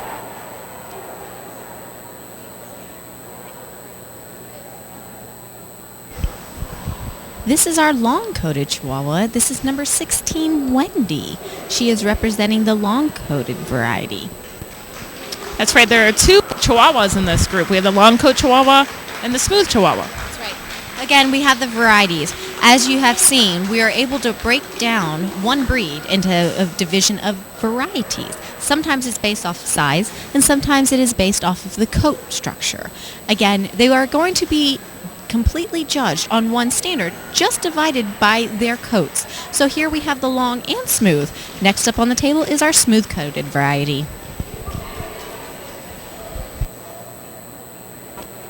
Chihuahuas have been a registered breed in the United States for 100 years. Clever, gigantic in heart and personality, this no more than 6-pound companion is much beloved by owners. This is smooth-coated Chihuahua.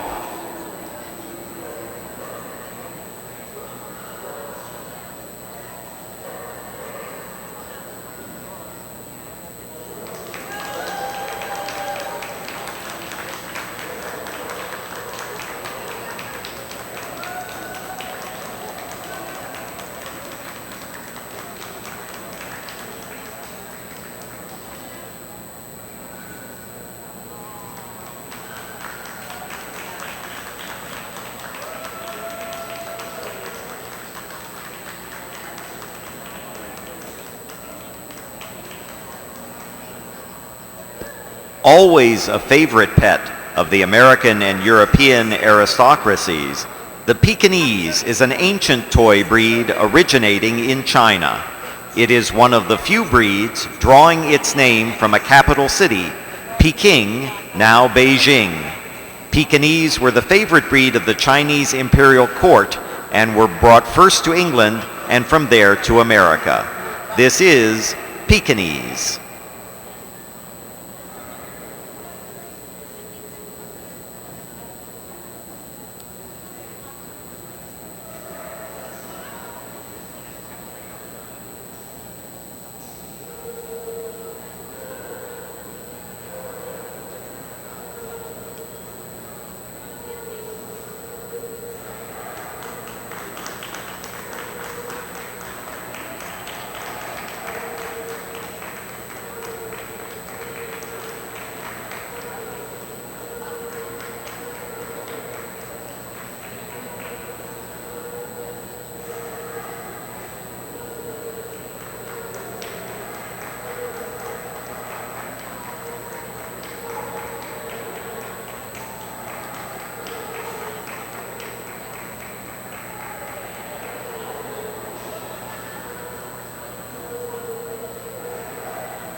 As our judge takes a final walk down the toy group here, again, she's going to choose her cut, which is going to be the short list of the dogs she wants to choose into the final 4.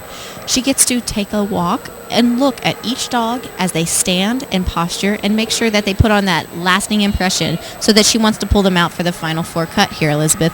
What do you think? Any favorites so far? Not really, Kathy. It's up anybody's game. I'm excited. This is true. It's been a wonderful weekend so far, and today we get to see who's the final round. They're all looking fabulous, and in the toy group we have a nice variety in here, and we're hoping to see one go all the way here and watch to see as they find out who is going to be the winner of our toy group to win and go on to represent the toys in Best in Show.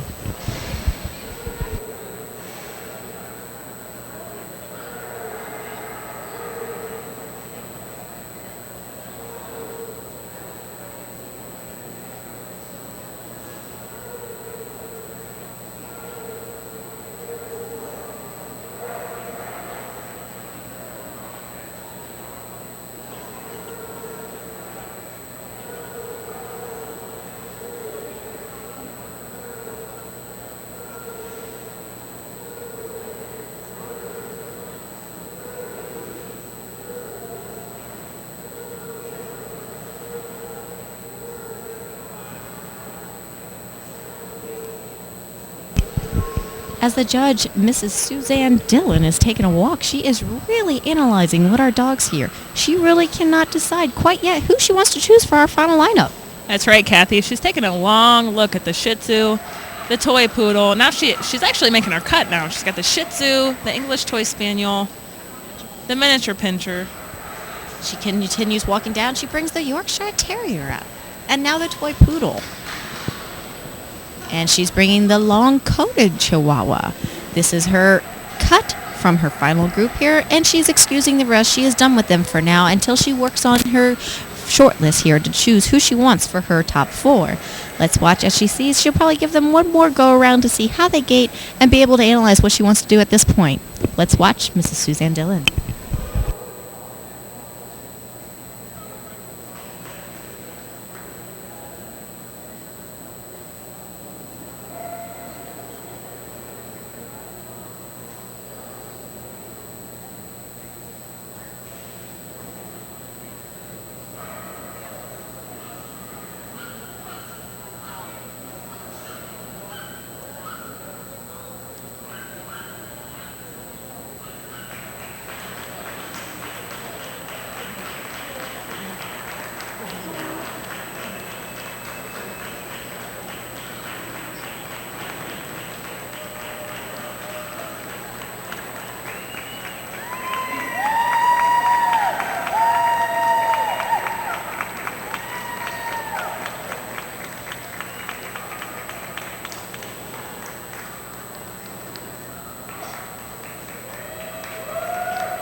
looks like we are selecting our final four. As she walks the line and gives her selections, it looks like she has pulled out in first the Shih Tzu, second the English Toy Spaniel, third the Miniature Pinscher, and fourth the Toy Poodle.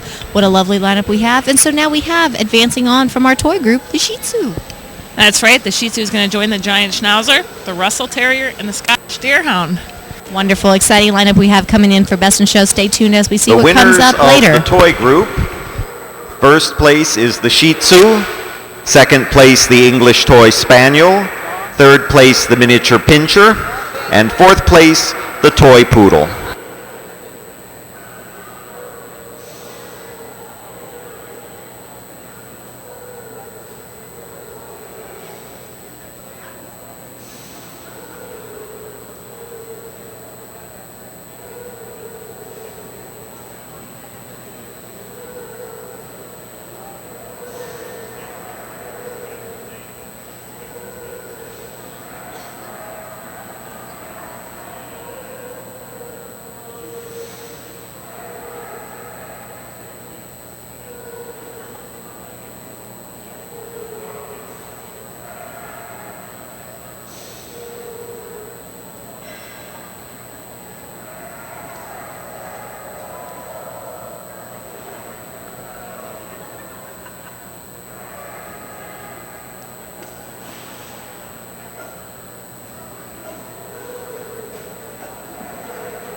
Please welcome into the ring the breed winners of the Sporting Group.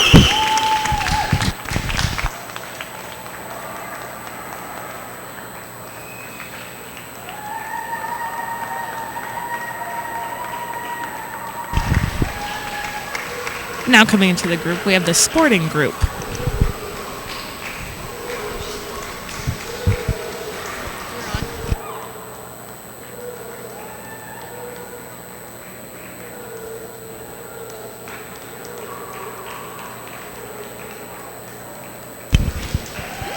Our judge for the Sporting Group is going to be Ann Yusoff.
The English Setter is a purposeful sporting dog, yet incredibly beautiful and athletic in its conformation and movement.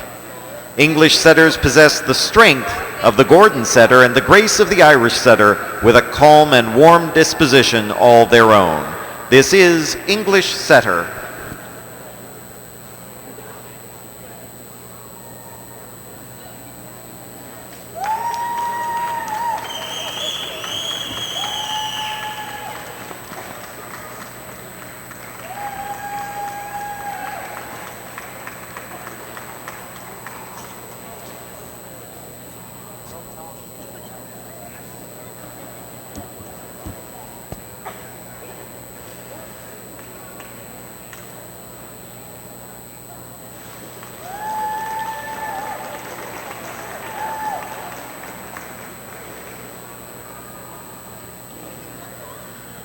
The pointer has been bred for many generations to be a biddable, birdie gun dog.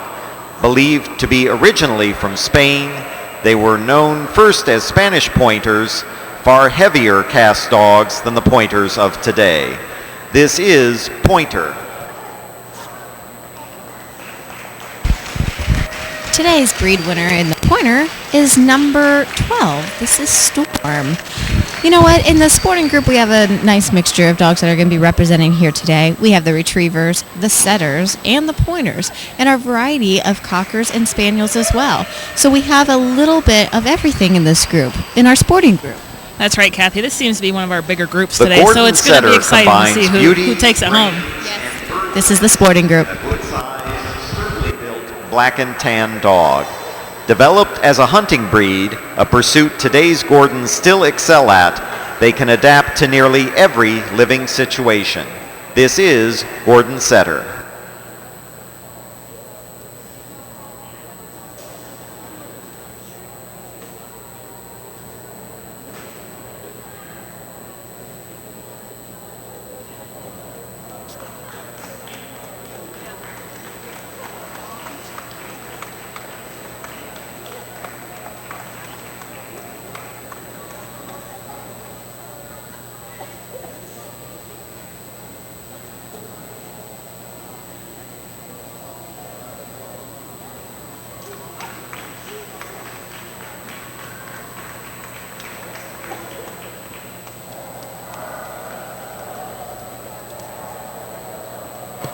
The German short-haired pointer certainly has the handsome good looks needed for the show ring, but he was bred to be a high-performance hunting dog. Many regard him as the most versatile of sporting dogs, reflecting his land and water skills. This is German short-haired pointer.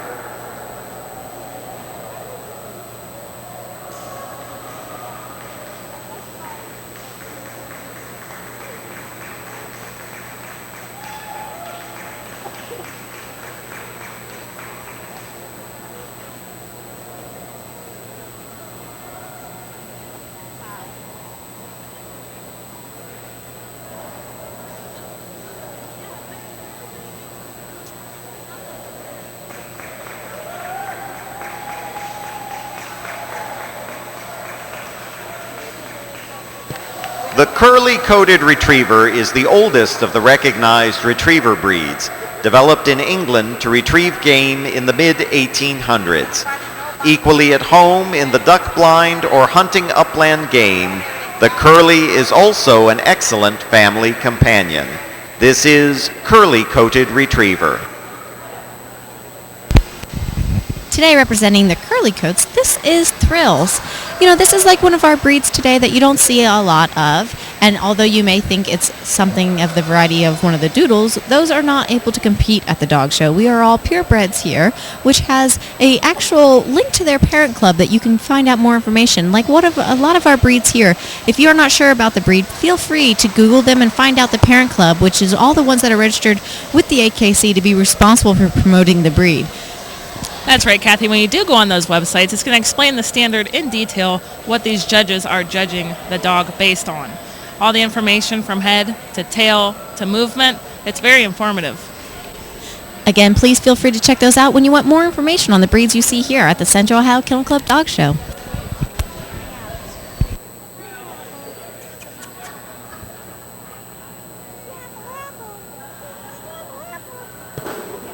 Small Spanish hunting dogs were brought to Ireland when the Spanish Armada joined the Irish Rebellion against the British about 1500.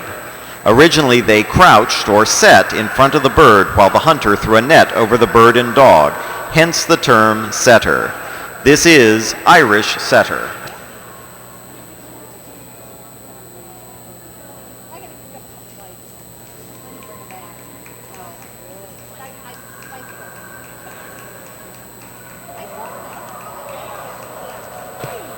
A powerful and rugged retriever developed along the shores of Chesapeake Bay in the 1800s to work in the adverse weather and water conditions. The Chesapeake is valued for its bright and happy disposition, intelligence, quiet good sense, and affectionate protective nature. This is Chesapeake Bay Retriever.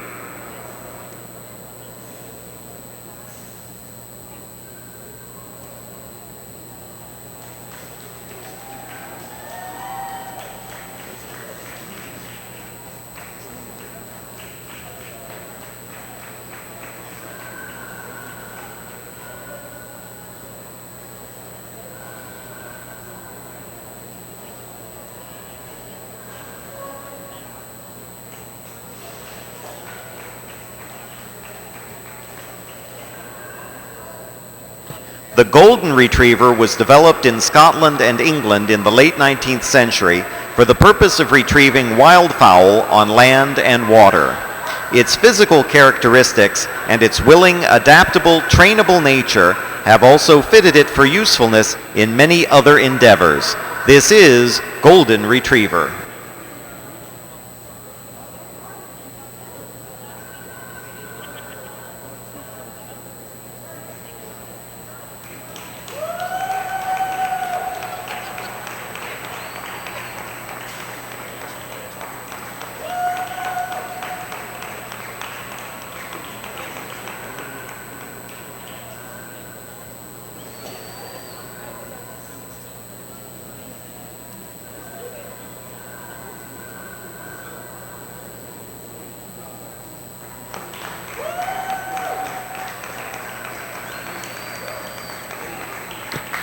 The German wire-haired pointer was developed in Germany at the end of the 19th century.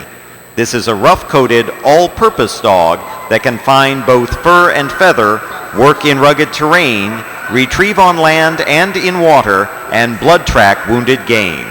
This is German wire-haired pointer.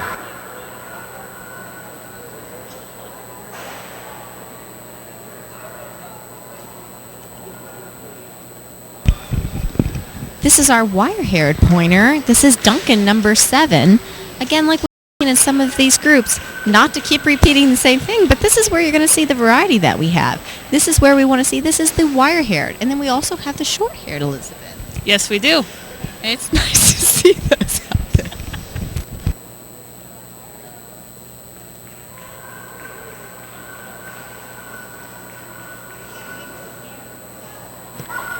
Despite its name, the Irish red and white setter is a distinct breed, not just a different colored version of the Irish setter.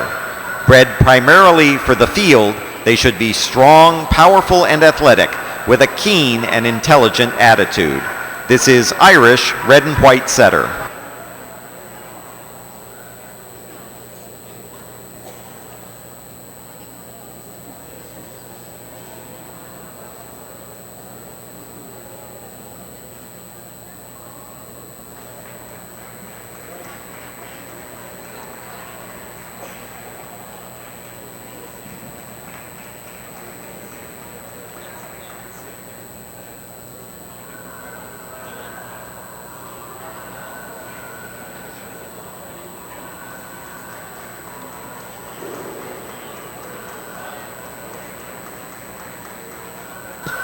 The Spinone Italiano is a versatile hunting dog of ancient heritage with origins in northern Italy. Suited for working in all climates and all terrains, he is a cautious hunter who follows the scent, moving ever so gradually and proceeding with utmost discretion. This is Spinone Italiano.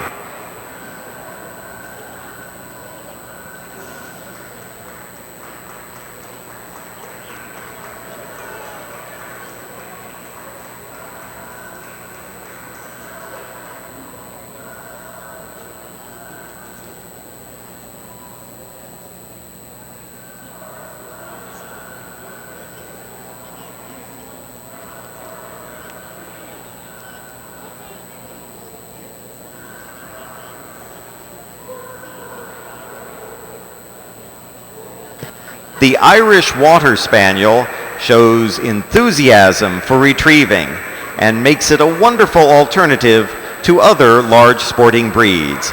A fine companion animal, the breed has also garnered success in the show ring, obedience trials, and agility. Irish Water Spaniel. Today's Irish Water Spaniel Best of Breed winner is Harp. He is number 9. We found out that Harp also actually likes working with 4-H and junior showmanship. So Harp really likes the children and working with them. What a wonderful thing we like to see with our sporting group today. That's right, Kathy. He's also hardworking in agility, obedience, and rally. Wonderful. You know what the true sporting dog is they're supposed to be able to go out and do field work. And we'll see Harp is actually able out to do that today. So that is one of the mixtures of the sporting dog's truly working ability to do it. Cut head with kind expression. The first Labradors arrived in England from Newfoundland aboard fishing boats early in the 19th century, and imports to this country began in the early 1900s. This is Labrador Retriever.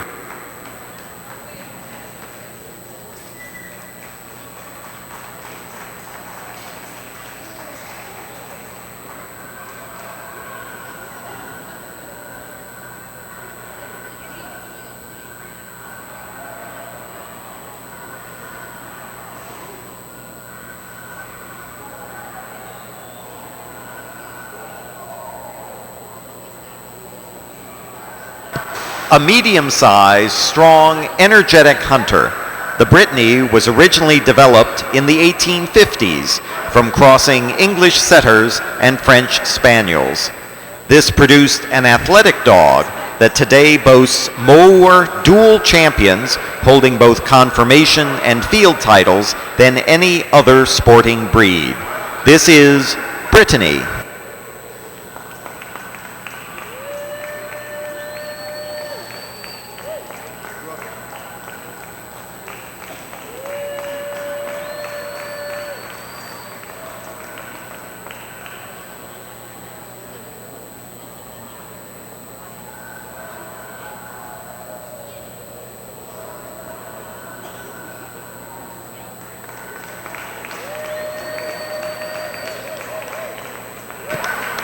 The English Springer Spaniel is a medium-sized sporting dog whose use in the field to flush or spring game gave birth to its name in England in 1902. The true beauty of the English Springer Spaniel is found in the expression of its original purpose, a companion gun dog. This is English Springer Spaniel.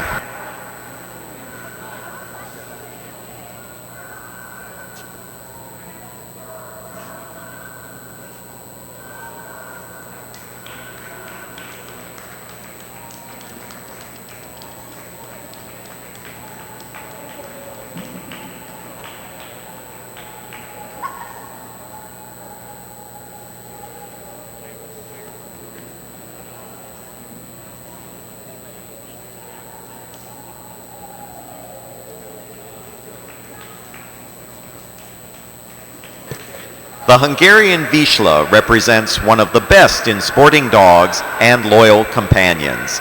Ancestors of the present Vizslas were the trusted and favorite hunting dogs of the Magyar tribes of the 8th century.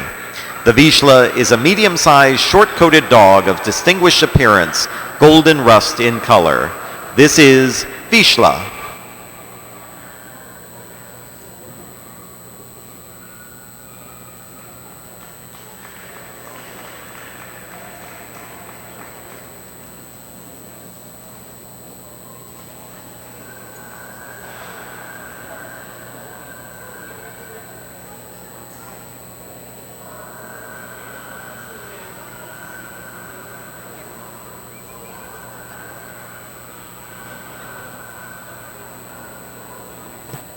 The Welsh Springer Spaniel is an athletic, red and white, medium-sized flushing spaniel, bred almost exclusively in Wales until the mid-20th century. Of great pride to their fanciers is the fact that there is little or no difference between the show dog, the hunting dog, or the dog competing in performance events. This is Welsh Springer Spaniel. Best of Breed winner, Welsh Springer Spaniel winner, that is. This is Derby, number 15 on his way down and back. Now, this is another breed that you don't see that often, but it's a really wonderful representation here in the sporting group, and we like to see that he's out there. He's getting ready to do his around after he just did his down and back. That's Derby.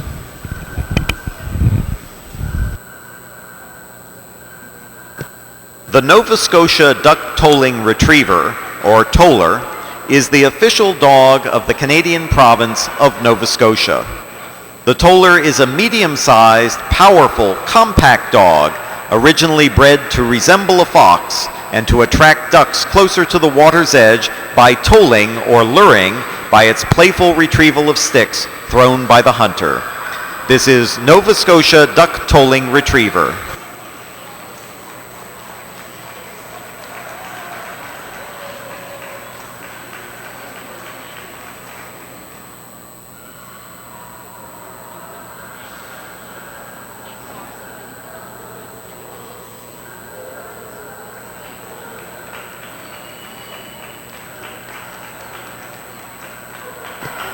Developed in the Midlands of 19th century England, the Field Spaniel remains among the rarest of Spaniel breeds.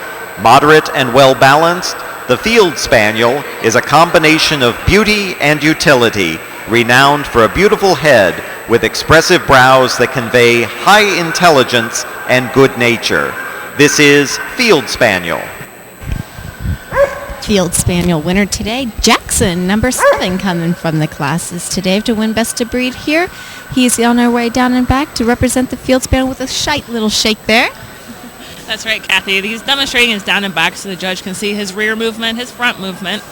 And as he makes his stand here, the judge is going to take him around and check out his side gate. Wonderful. This is Jackson.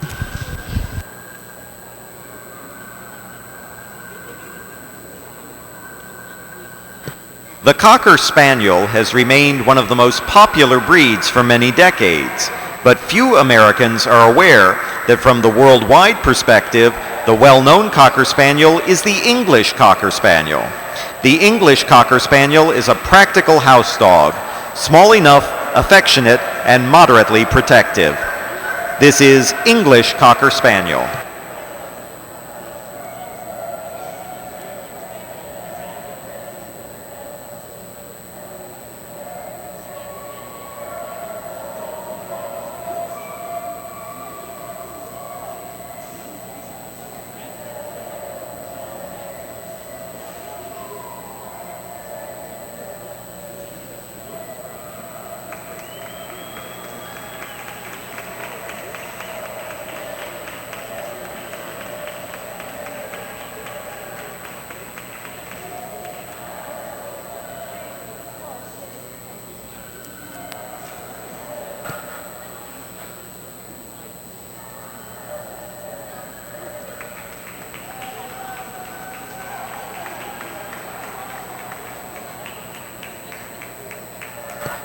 The Cocker Spaniel is defined as a breed by its beautiful head and soft, intelligent eye expression.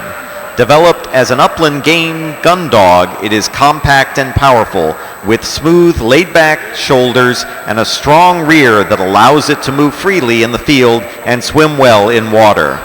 The Cocker Spaniel comes in 3 varieties based on color: black, party, which is 2 or more solid colors, one of which must be white, and any solid color other than black. This is black Cocker Spaniel.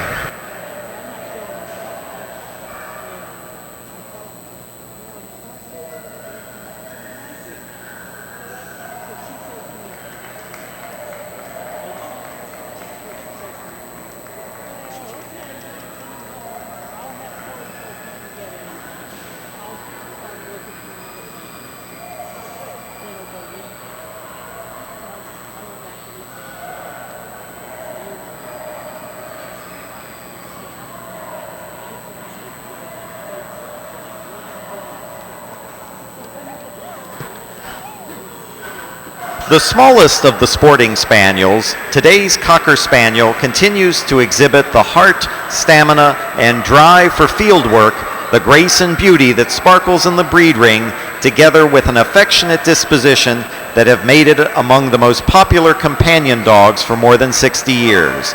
This is any solid color other than black Cocker Spaniel.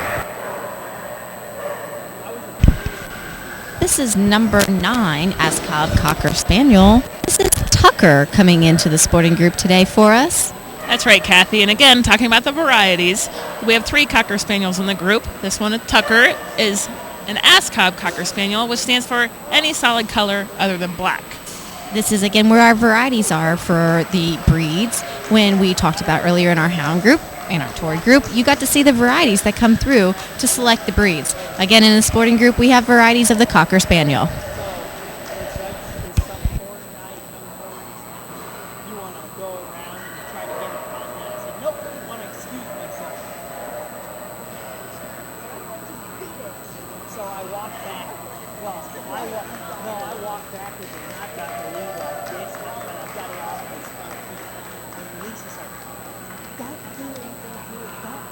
The Boykin Spaniel is a versatile and compact dun dog.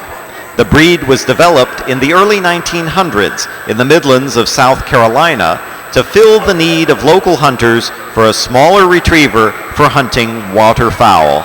This is Boykin Spaniel.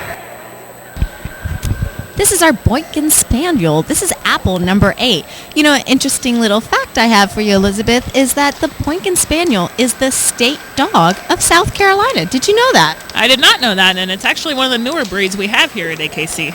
So it's nice to see that the state bird of South, or state dog, or bird some days. This is our bird dog, actually, the Boykin Spaniel.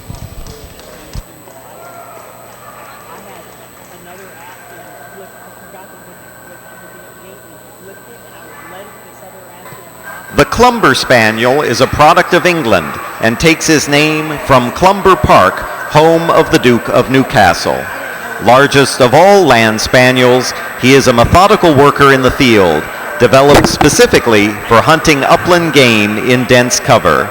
This is Clumber Spaniel.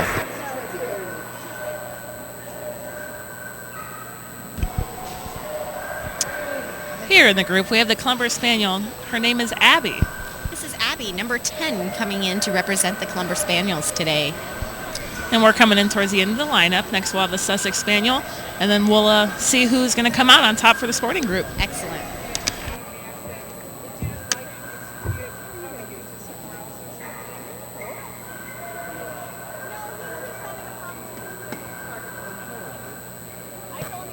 The Sussex Spaniel shares its liver-colored coat with the longer-legged Field Spaniel, but the Sussex Spaniel was developed in the English county of Sussex to work through brush rather than around or over it.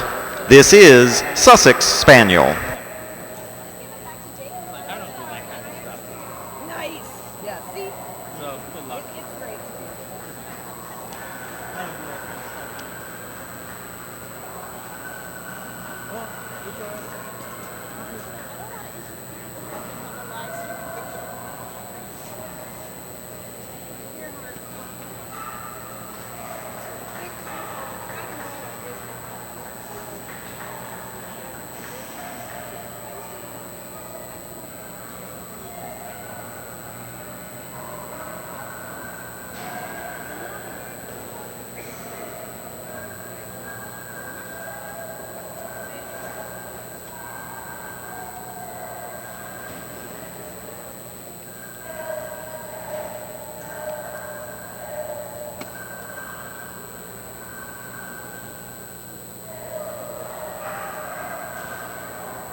And our judge today is going to start making the cut here in the sporting group.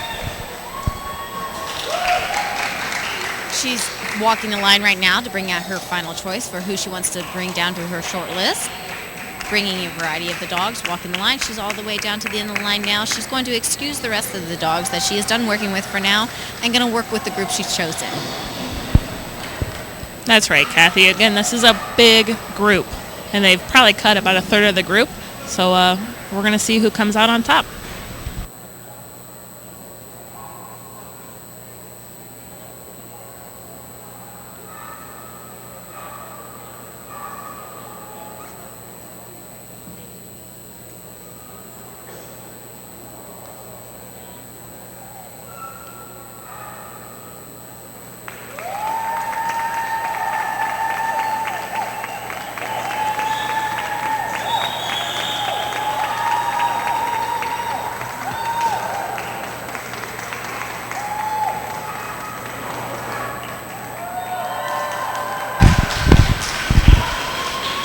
We have the curly coat heading around the ring for the final cut. Next we have the golden retriever.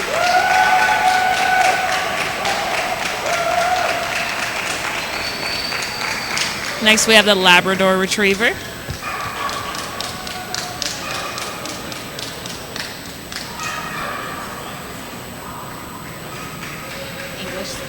Next we have the English Springer Spaniel. We had the Springer Spaniel just now. That was the Springer Spaniel. Now's the English Springer Spaniel. And the Ascot. We have the Ascot Cocker Spaniel. And that's the last dog. We're going to set them up one more time and see who the judge picks. Kathy, who do you like? You know, this is a tough group. It's a wonderful lineup. Again, we've got everything from our setters to our retrievers, back down to our Cocker Spaniels. All these dogs have made a representation of the breed today, and we are just completely honored that we have such a wonderful lineup here for the judge to choose from. And this is going to be a tough one for her to walk the lineup. Looks like she's coming down to her final picks here. The English setter she's pulled out. Now the Springer Spaniel. The Golden Retriever. And the Short-Haired Pointer. Looks like that's her final lineup. That's what we got going on to Best in Show today. We got the English setter proceeding. All right, and she'll be joining the other dogs in Best in Show today. We have the Giant Schnauzer from the working group. We have the Scottish Deerhound from the Hound group. We have the Russell Terrier from the Terrier group. And we have the Shih Tzu from the Toy group. We're bringing them down to the end here. We only have a few more groups left as we work our way into the ring of Best in Show. You know, something today we're also offering is the Owner-Handler Best in Show series. It's a new series that has been out there for AKC that all the kennel clubs can choose from. Central Ohio Kennel Club is one of the proud members of the Owner-Handler series, and that's where we represent dogs that are competing with only their owner handler. That means no professional handlers are allowed in this lineup. So tonight we're also going to see Best in Show for the owner handler series. That will be coming on later, right before our regular Best in Show. Talking a little bit more about that. So any professional handlers, you cannot accept money. Well, you would be considered a professional handler. That's correct. You could never have been hired or worked with a professional handler. So this is truly just for the owner handlers at this point. You don't necessarily have to be the breeder, which in some of the classes and earlier today.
Join our next dog show as we get to see the next group coming in, the herding group. That's right, the herding group is in, and we are going to come down to the last two groups. Next group will be non-sporting, and then we'll be on to Best in Show. So let's see what happens in the herding group. Wonderful.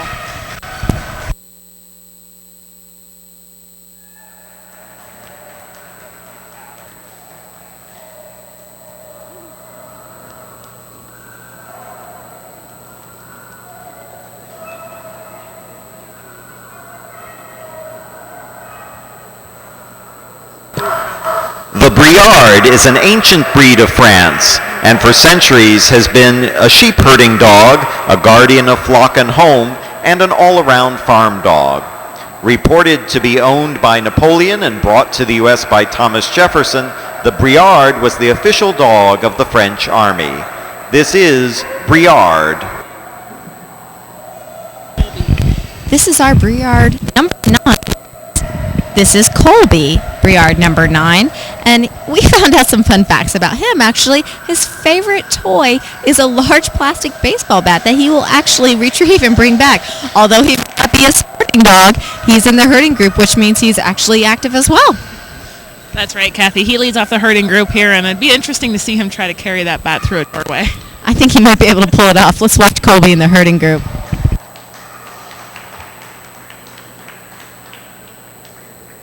Originating in the border country between Scotland and England, the Border Collie was developed by the shepherd's selection for biddable stock sense and the ability to work long days on rugged terrain.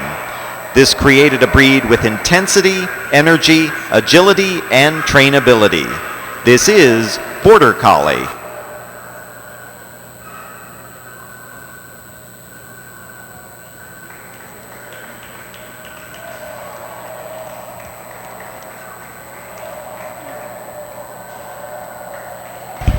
This is our Border Collie, actually number 15. This is Storm. Storm is representing the Border Collie. And you know what? The Border Collie is an active breed. They actually like to go out and they will herd the sheep. I've seen them actually work in the field. It's really interesting to see them because when they're out there moving, they can change corners and move. And they're so much faster than you give them a true credit for. When you see them in the rings here, they should be effortless and swift and quick. And that's the Border Collie. Ranchers and stockmen. While Aussies continue to work as stock dogs and compete in herding trials, the breed has earned recognition in other roles because of their trainability and eagerness to please. This is Australian Shepherd.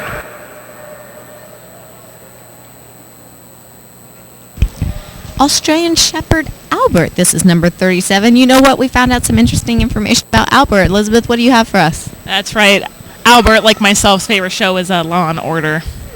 You think he told him that, or we just know that because he always tunes in for Law and Order? I'm sure we're going to be his new favorite show, so hopefully he's going to log in and watch Central Ohio Kennel Club next time. Bearded Collies were developed as herding dogs and family companions in Scotland, reaching U.S. shores in the 1950s.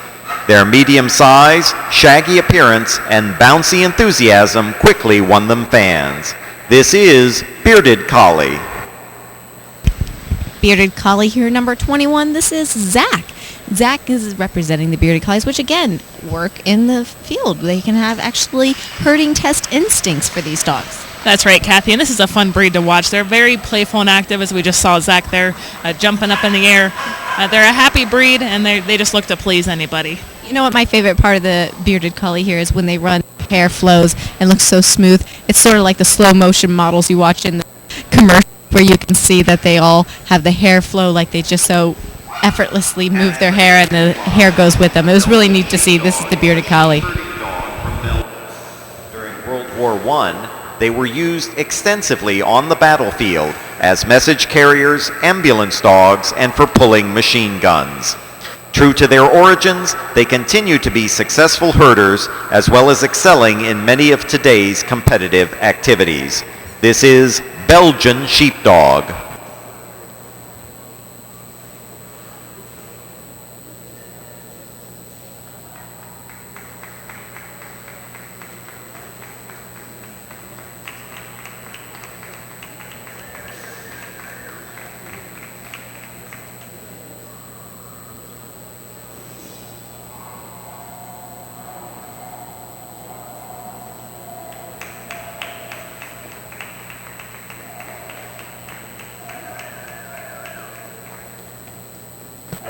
With a short, dense coat, the Smooth Collie offers an easy care, wash and wear variety, having the same fine qualities of gentleness, intelligence, and loyalty as his long-haired brothers and sisters. Besides being an excellent family dog, the Smooth Collie excels in performance work and has been successfully trained to work as a service dog. This is Smooth Collie.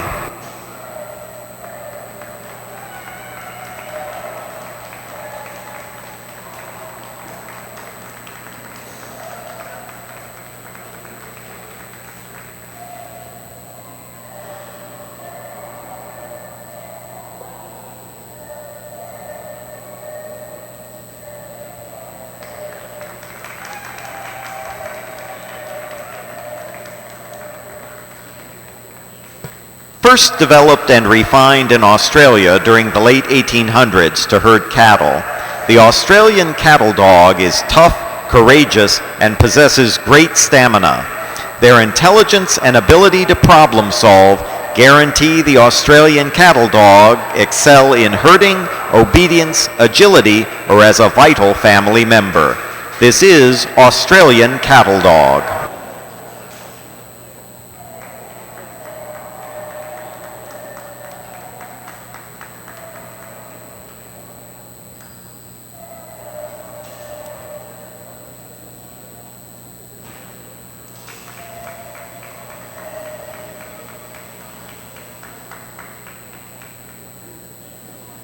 Evolving in the late 18th century, when the wool and textile industries in Europe and the British Isles were booming, the Old English sheepdog was highly prized for his expertise with livestock and the rough double coat, protection from rain and brambles.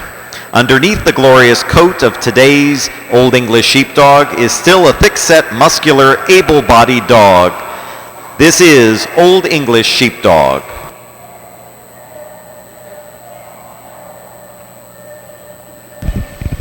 This is Old English Sheepdog, and this one's name is Black-Eyed Sue, number 14, representing the Old English Sheepdog today. And actually, it finds out that she's competing on levels of her Grand Championship today. That's right, Kathy. What does it take to be a Grand Champion? Well, we move on from, once you complete your championship, there are now multiple levels of Grand Champion you can follow into. You must first get gold. Actually, no, it starts with bronze, gold, then silver. So that's actually our highest ranking. And this one is a silver level Grand Champion. So it's nice to see that she has competed in multiple dog shows with multiple dogs defeated to get that point. This is Black-Eyed Sue. Once the cherished companion of Vikings, the Norwegian Buhund is a versatile farm dog from Norway that herds livestock, guards property, and has been used for hunting game. The name means farm dog. Bu in Norwegian means homestead or farm, and hund means dog. This is Norwegian Buhund.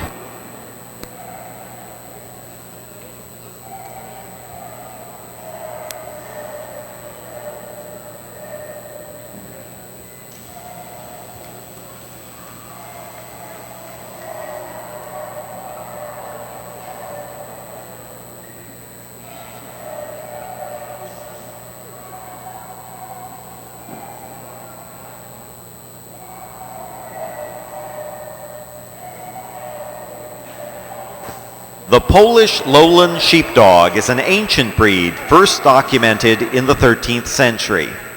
They are often referred to as a PON, an acronym formed from their Polish name.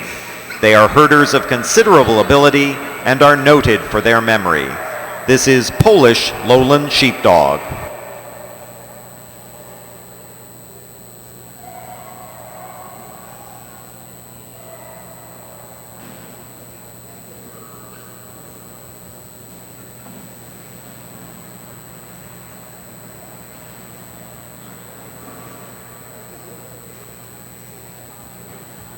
The Icelandic sheepdog arrived in Iceland on the longboats of the first Viking settlers.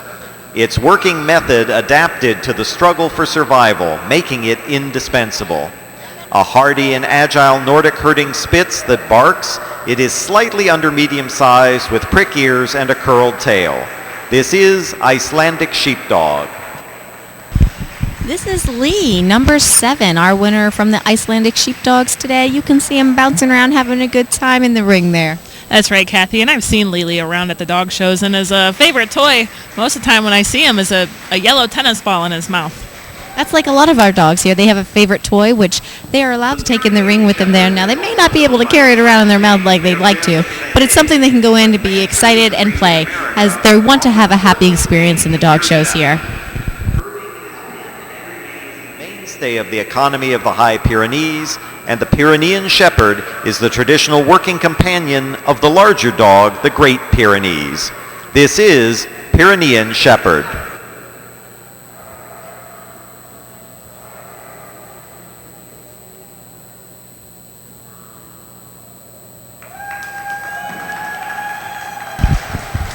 This is Sunny Bear. Representing the Pyrenean Shepherds today, That's right. Sunny Bear is one of the newer breeds to AKC. He's been in it about 5-6 years. And Sunny Bear, he is a great dog on sheep, and he's also a great therapy dog.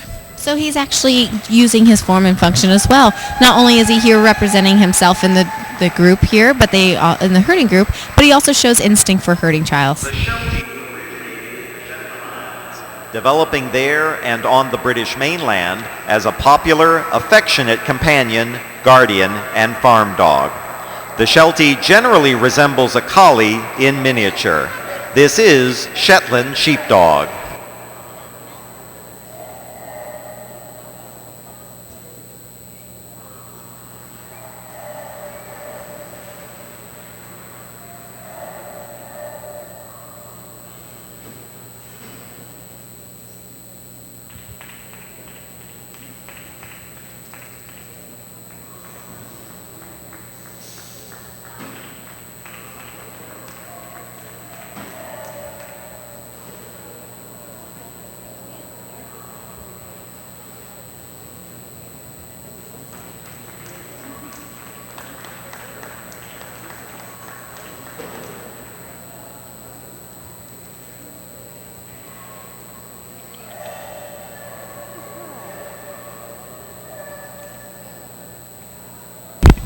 Judge Mrs. Kiki Khan is taking a final walk down the lineup here now so she can evaluate what she wants to bring in her short list, a final cut of the herding group. Looks like she wants them to loop around one more time, and you know what, Elizabeth? Just like a lot of the other groups here today, the herding group, a lot of judgment is put onto their movement and structure, so that's why they want to watch the dogs move around one more time in here. That's right, Kathy, and I've seen this judge this weekend. She may not make a cut, actually, in this group. She may pull and place them. Do you have any favorites? It's true. You know what? The judges don't have to make a cut. They can just go right into their final four, and that's it. This group's a tough one for me because I like a lot of these dogs in here. This is a wonderful lineup, and all of them have potential to go all the way tonight.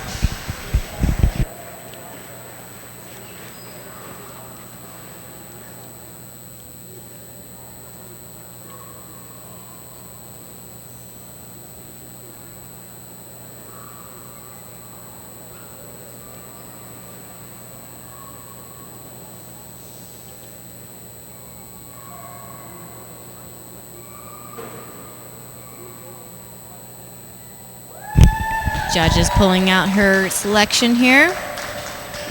Looks like you're right, Elizabeth. She is organizing them as she wants. She's pulling them in here for the final groups that she's choosing. Almost looks like her final four yet. She has not pointed and selected them yet, so we don't know. She may just keep on pulling. We're just going to have to watch here.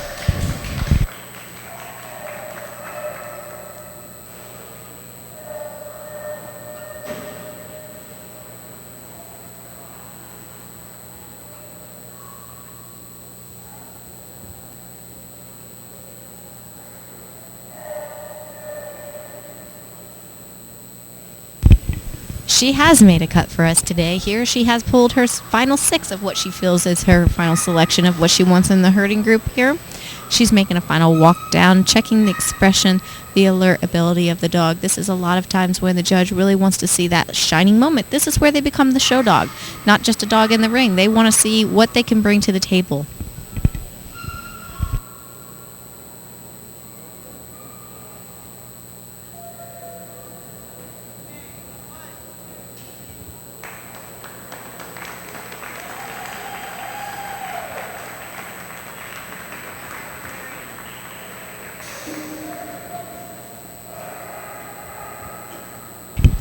We have our final four today. Mrs. Kiki Khan has chosen for us in the herding group the Old English Sheepdog.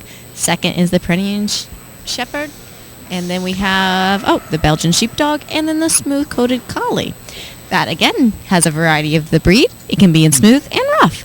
So that's our final lineup. The Old English Sheepdog is the winner of the herding group going on tonight to Best in Show. You know, Elizabeth, I was actually at the World Dog Show this year in Budapest, and I got to see the Bobtail Old English Sheepdog. It actually went on to win Best in Show. This is a big year for the Old English Sheepdog. They seem to be doing very well. And in Budapest, Hungary, for the World Dog Show, it was the Old English Sheepdog, but the bobtail version, which actually has a tail.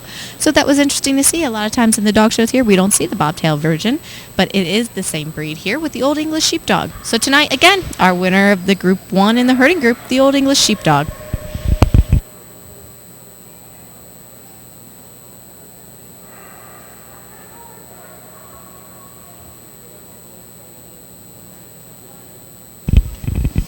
All right, Kathy, Black-Eyed Jane is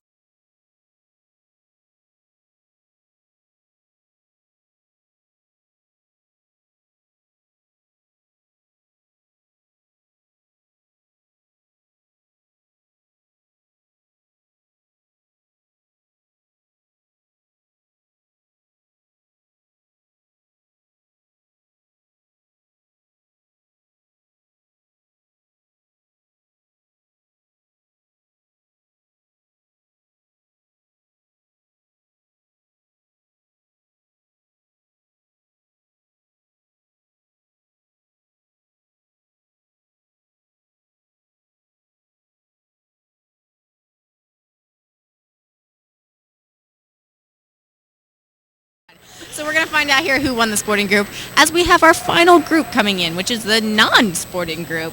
This is a mixture of breeds that have compiled into the non-sporting group. There is no specific job these dogs were bred to do, and some of them have a mixture of actual working abilities, and some were actually bred just to really be a lap dog, which is kind of fun. I think I might like that life.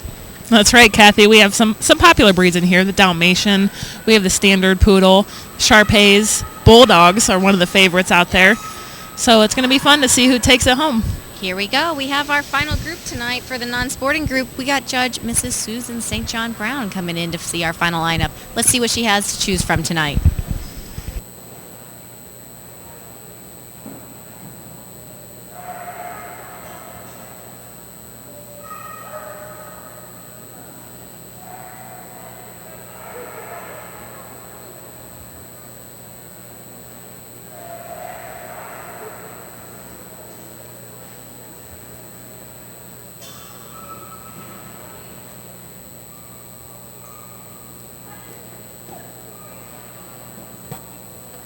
Coach dog, firehouse dog, hunting dog, the Dalmatian has performed many functions through the years, with one constant being his loyalty and devotion to his master.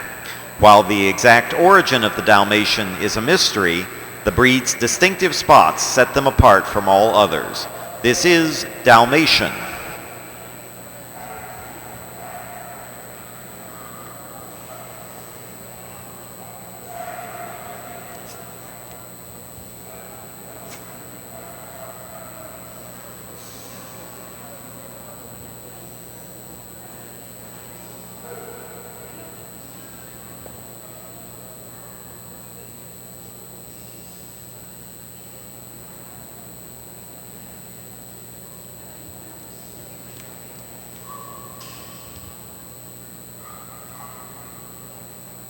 The Poodle is an all-around dog, a charming companion, a hunting retriever with a sense of humor, and an alert, bright, and trainable dog for all performance and companion events.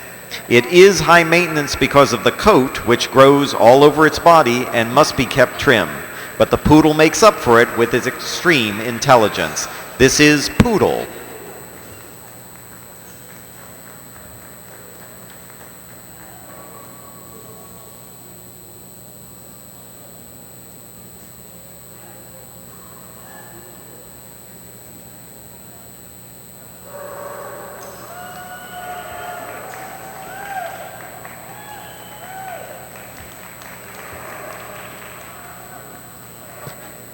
The Keeshond is a handsome, medium-sized dog with a luxurious silver gray and black coat, dramatic markings, elegant carriage, and a richly plumed tail carried over its back. Descended from the same prehistoric ancestry as the other Nordic Spitz breeds, it is believed that Keeshonden were brought into Holland by the Vikings during the 9th century. This is Keeshond. Today, representing the K-Sons, this is Parker, number 19. Parker tonight is breeder owner handled by Terry, and this is a wonderful dog. I've had the honor to spend some time around. Let me tell you, Parker's a wonderful dog. He's had a lot of great times in the ring, and he's been a great representation of the breed. Tonight, he has advanced from a large lineup, actually, in the Best of Breed ring today. So he is here to represent his breed and see how far he can go in the non-sporting group today. We're excited to see Parker as he goes out there and shines in the non-sporting group. Originally, the Shiba Inu was bred to flush birds and small game, and they were occasionally used to hunt wild boar. Now they are primarily kept as pets, both in Japan and in the United States. This is Shiba Inu.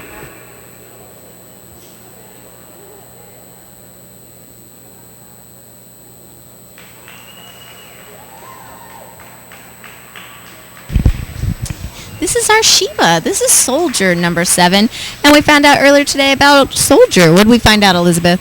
Well, that he's really not a soldier. He's actually a lover. Sweet little boy that Shiba is in there. So we like, what I see about these dogs, it makes me just want to squeeze their little cheeks. They got those little poof cheeks, and I think they're really cute. So here's Soldier, and they're representing the Shiba. The Chinese Shar-Pei is a unique and intelligent dog, most often recognized for its wrinkles. Initially developed as an all-purpose Chinese farm dog, the breed today does well in obedience, agility, herding, and tracking, with skills that would have been needed on the farm. This is Chinese Shar-Pei. This is Shar-Pei number 18. This is Tinsel. Something that's a fun fact about Tinsel is she likes to have fun and be happy. She's a sassy little girl. We've caught up with Tinsel earlier today, too. That's right. I've seen Tinsel around a lot, and she's always happy, always wagging her tail. Now, when the judge is examining her, they are checking the bite, and they're also opening their mouth. Why do they do that, Kathy? Well, you know what? In this breed, they actually have to check the color pigment that this dog has on the inside of the mouth and tongue, and that's why you'll see they actually have to open the mouth. Unlike some of the other breeds you've seen today, this one has a very distinct pigment that you have to watch for in the Shar-Pei. A picture of strength and agility, and often called the dog beautiful. This is American Eskimo dog.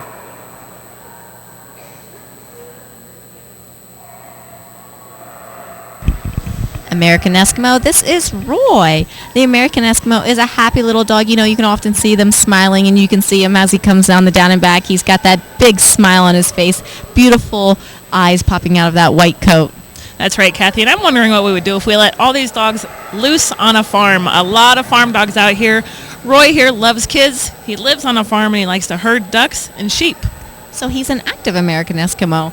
That's pretty sweet to see. Again, we have had a variety pack in here of what everybody likes to do. I like to see an active dog, but we also got some couch potatoes. I think we're okay with both sides of that. That's Roy.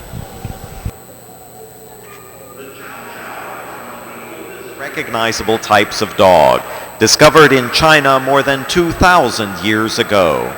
The Chow Chow was used for hunting, herding, pulling, and protection. Today, the Chow Chow is primarily a companion dog with a possessive nature that endears him to his family. This is Chow Chow.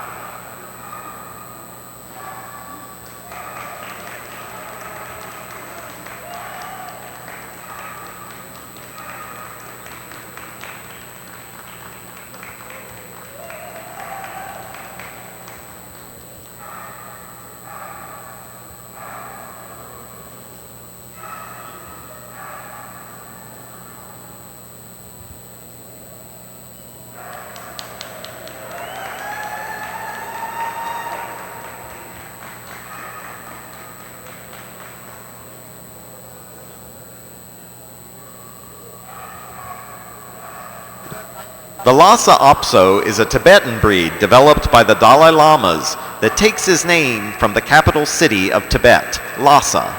This is a small but sturdy dog, covered from head to tail with a long, dense, harsh coat that protected him in harsh Tibetan climate.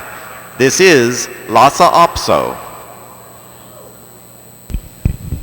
This is our Lhasa, actually number 9. This is Logan. We got to find out some fun things from Logan's owner today. A few of his likes. What do you think he found out?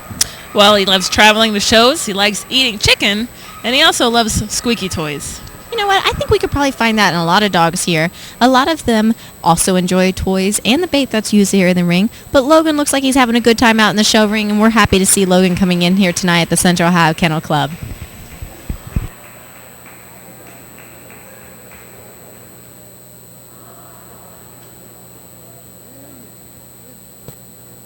The Bichon Frise originated in the Mediterranean area.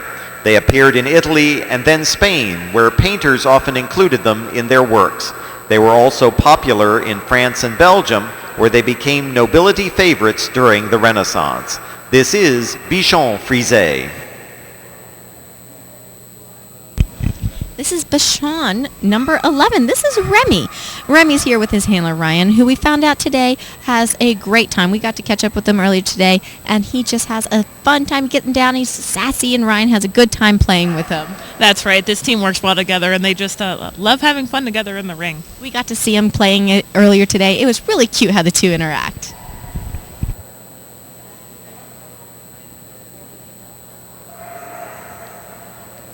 The Boston Terrier resulted from selective breeding of the Bulldog and the White English Terrier, now extinct, by a few men in the Boston area during the 1870s. The breed was recognized by the American Kennel Club in 1893 as the first genuinely American-bred dog. This is Boston Terrier. This is Boston number 22. This is Edna. We get to see Edna in here competing tonight in the non-sporting group, and she's pretty cute too. What did you find out? Well, Edna likes to get on her back legs, and she gives high fives.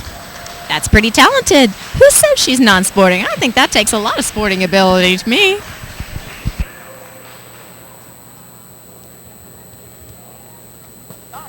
Originating in the Himalayan mountains of Tibet, the Tibetan Spaniel has been known for over 2,000 years. Bred and owned by Buddhist monks, Tibetan Spaniels were never sold. They left monasteries only as treasured gifts. This is Tibetan Spaniel. This is Tibetan Spaniel number 11. This is Romeo. That's right. Romeo is looking for his Juliet because he aspires to be a ladies' man. I think we have quite a few of those around here at the dog show. This is Romeo, the precious little Tibetan Spaniel.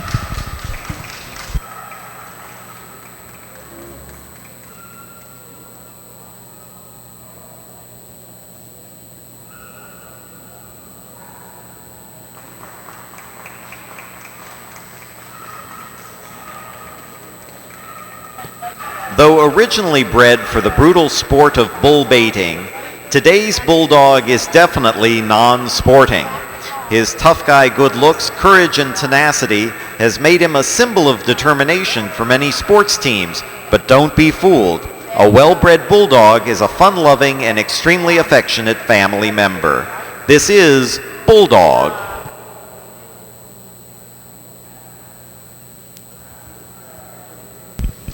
Bulldog number 23. This is Ralph.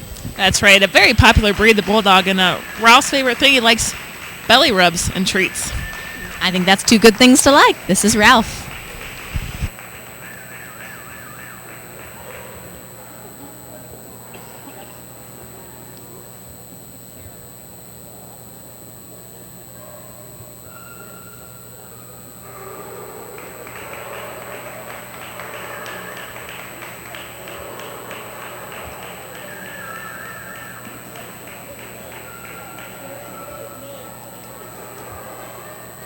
The French Bulldog is a small, compact, heavy-boned, and short-haired dog whose bat ears and short face give it a sweet but pugnacious expression.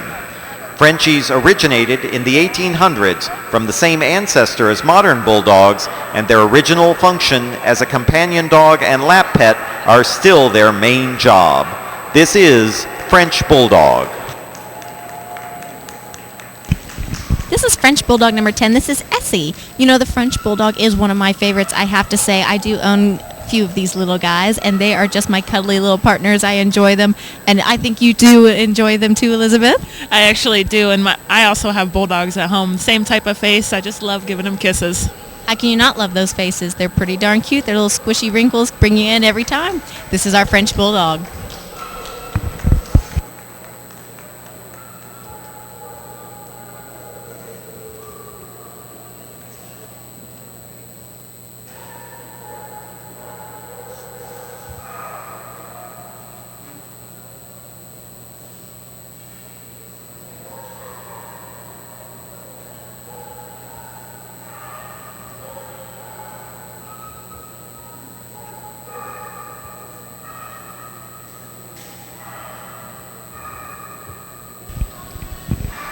Our final round here for the non-sporting group, we have Judge Mrs. Susan St. John Brown taking the lineup around one final go so she can have a look at them again and try and decide which one she wants to take through.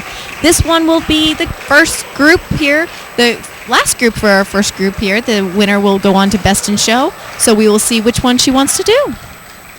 That's right, Kathy. We have a lot of top dogs in here, so it's going to be interesting who takes that number one spot.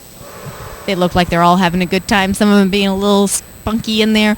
You know what? It's a dog show. Every day is different. You never know what the dogs are going to do. They're going to go in. They're going to have a good time. They're going to perform. And hopefully they give all they've got in this final round so we can see who wins the final 4 placements of non-sporting.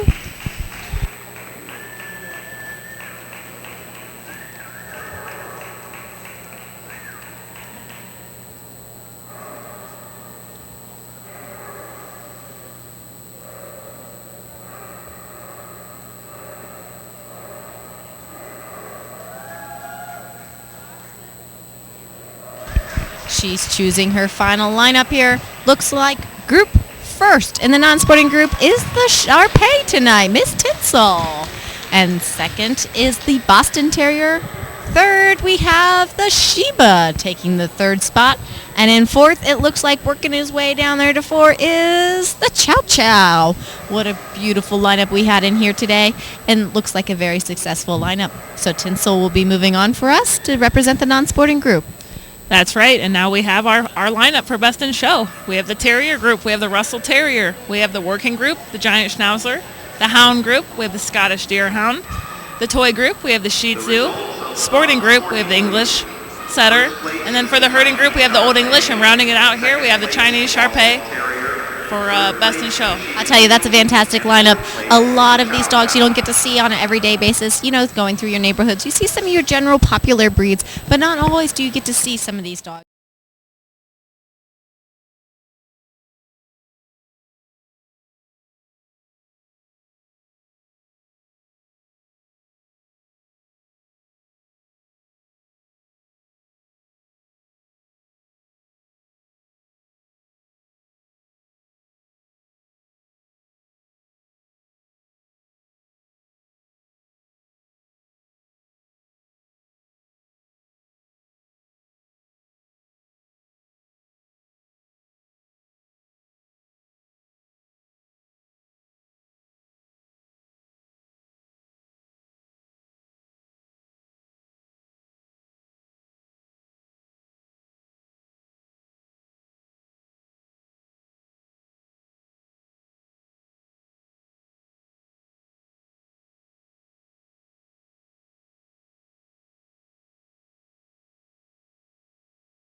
Taking the ring now, we have the English Setter for the Sporting group. Coming in next, the Scottish Deerhound for the Hound group. Coming in next for the Working group, the Giant Schnauzer. Coming into the ring now, we have the Old English Sheepdog for the Herding group. Coming into the ring now in the non-sporting group, we have the Chinese Shar-Pei. And now we coming in for the Terrier group, the Russell Terrier is coming in. And last but not least from the toy group, the Shih Tzu. Let's see what our judge here, Mr. Jordan Chamberlain, has to say about our final lineup.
Best in Show for the Owner-Handler Series is now taking place in Ring 17.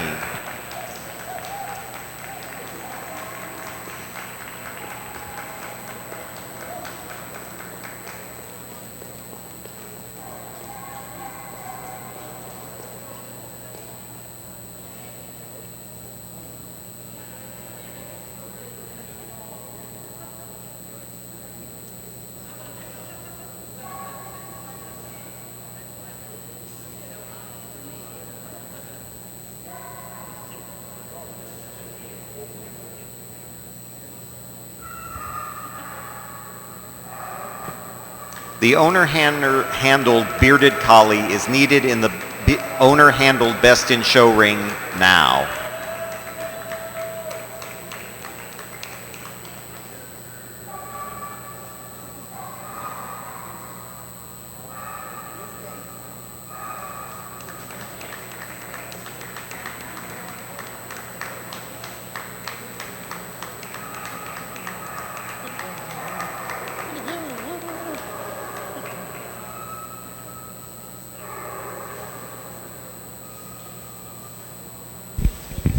All right, our judge has examined all of our group winners here tonight. He is now coming down the final lineup to see who he wants to choose for Reserve Best in Show and Best in Show. That's right, Kathy. This is where it comes down to the wire. Everybody has to have their game on. One slightest move wrong could make or break your dog. If you do everything right and give your dog that edge to win, you may come out of here with the Best in Show. I hope we get to see something wonderful tonight. These dogs have all done an exceptional job in here for tonight's final lineup. The dogs are performing at their best. I haven't seen one thing go wrong tonight. They have been really on top of their game, each representing their group to the best of their ability. They have already defeated a number of dogs to get to this point. The rounds have come into first best of breed, then they had to come in and win their group, and now they're in Best in Show. There will be one, the big winner of the day. This is where it counts. They're all coming in for that final win, the one and only Best in Show winner. That's right, and everybody says that the judges have to be lined up in your favor on that day, and it's every day is different, so anybody here can win. That's right, and you know what? Even if you have a good lineup for judges that may have liked your dog, not always does your dog ask for it, and this is where it comes down to that show dog. Your dog has to ask for it and perform wonderful and really put down all they have so that they can be the winner today. The judge here now is watching for the final go-around. He's doing one at a time so he can watch the dogs as they go around one final loop to see what their movement, structure, and ability is. Looks like he already knows. He's taking a walk down to the podium where he is going to establish in his book. He will mark the Best in Show and Reserve Best in Show. So this means it. This is final. Once that is down, that is his final verdict.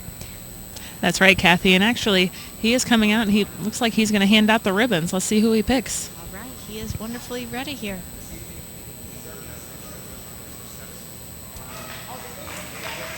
Reserve Best in Show is the English Setter. And it looks like the Russell Terrier. The Russell Terrier, showed by Allison Sunderman. All right, we have the Russell Terrier winning Best in Show tonight at the Central Ohio Kennel Club Dog Show. And we are so excited you guys chose to join us today. And wonderful lineup of dogs. Like I said, almost 2,000 dogs in entry here today as we were able to come with a live stream of our dog show tonight. What an exciting first experience. We hope to be able to do this again next year. Thank you, everyone, for joining us and seeing all the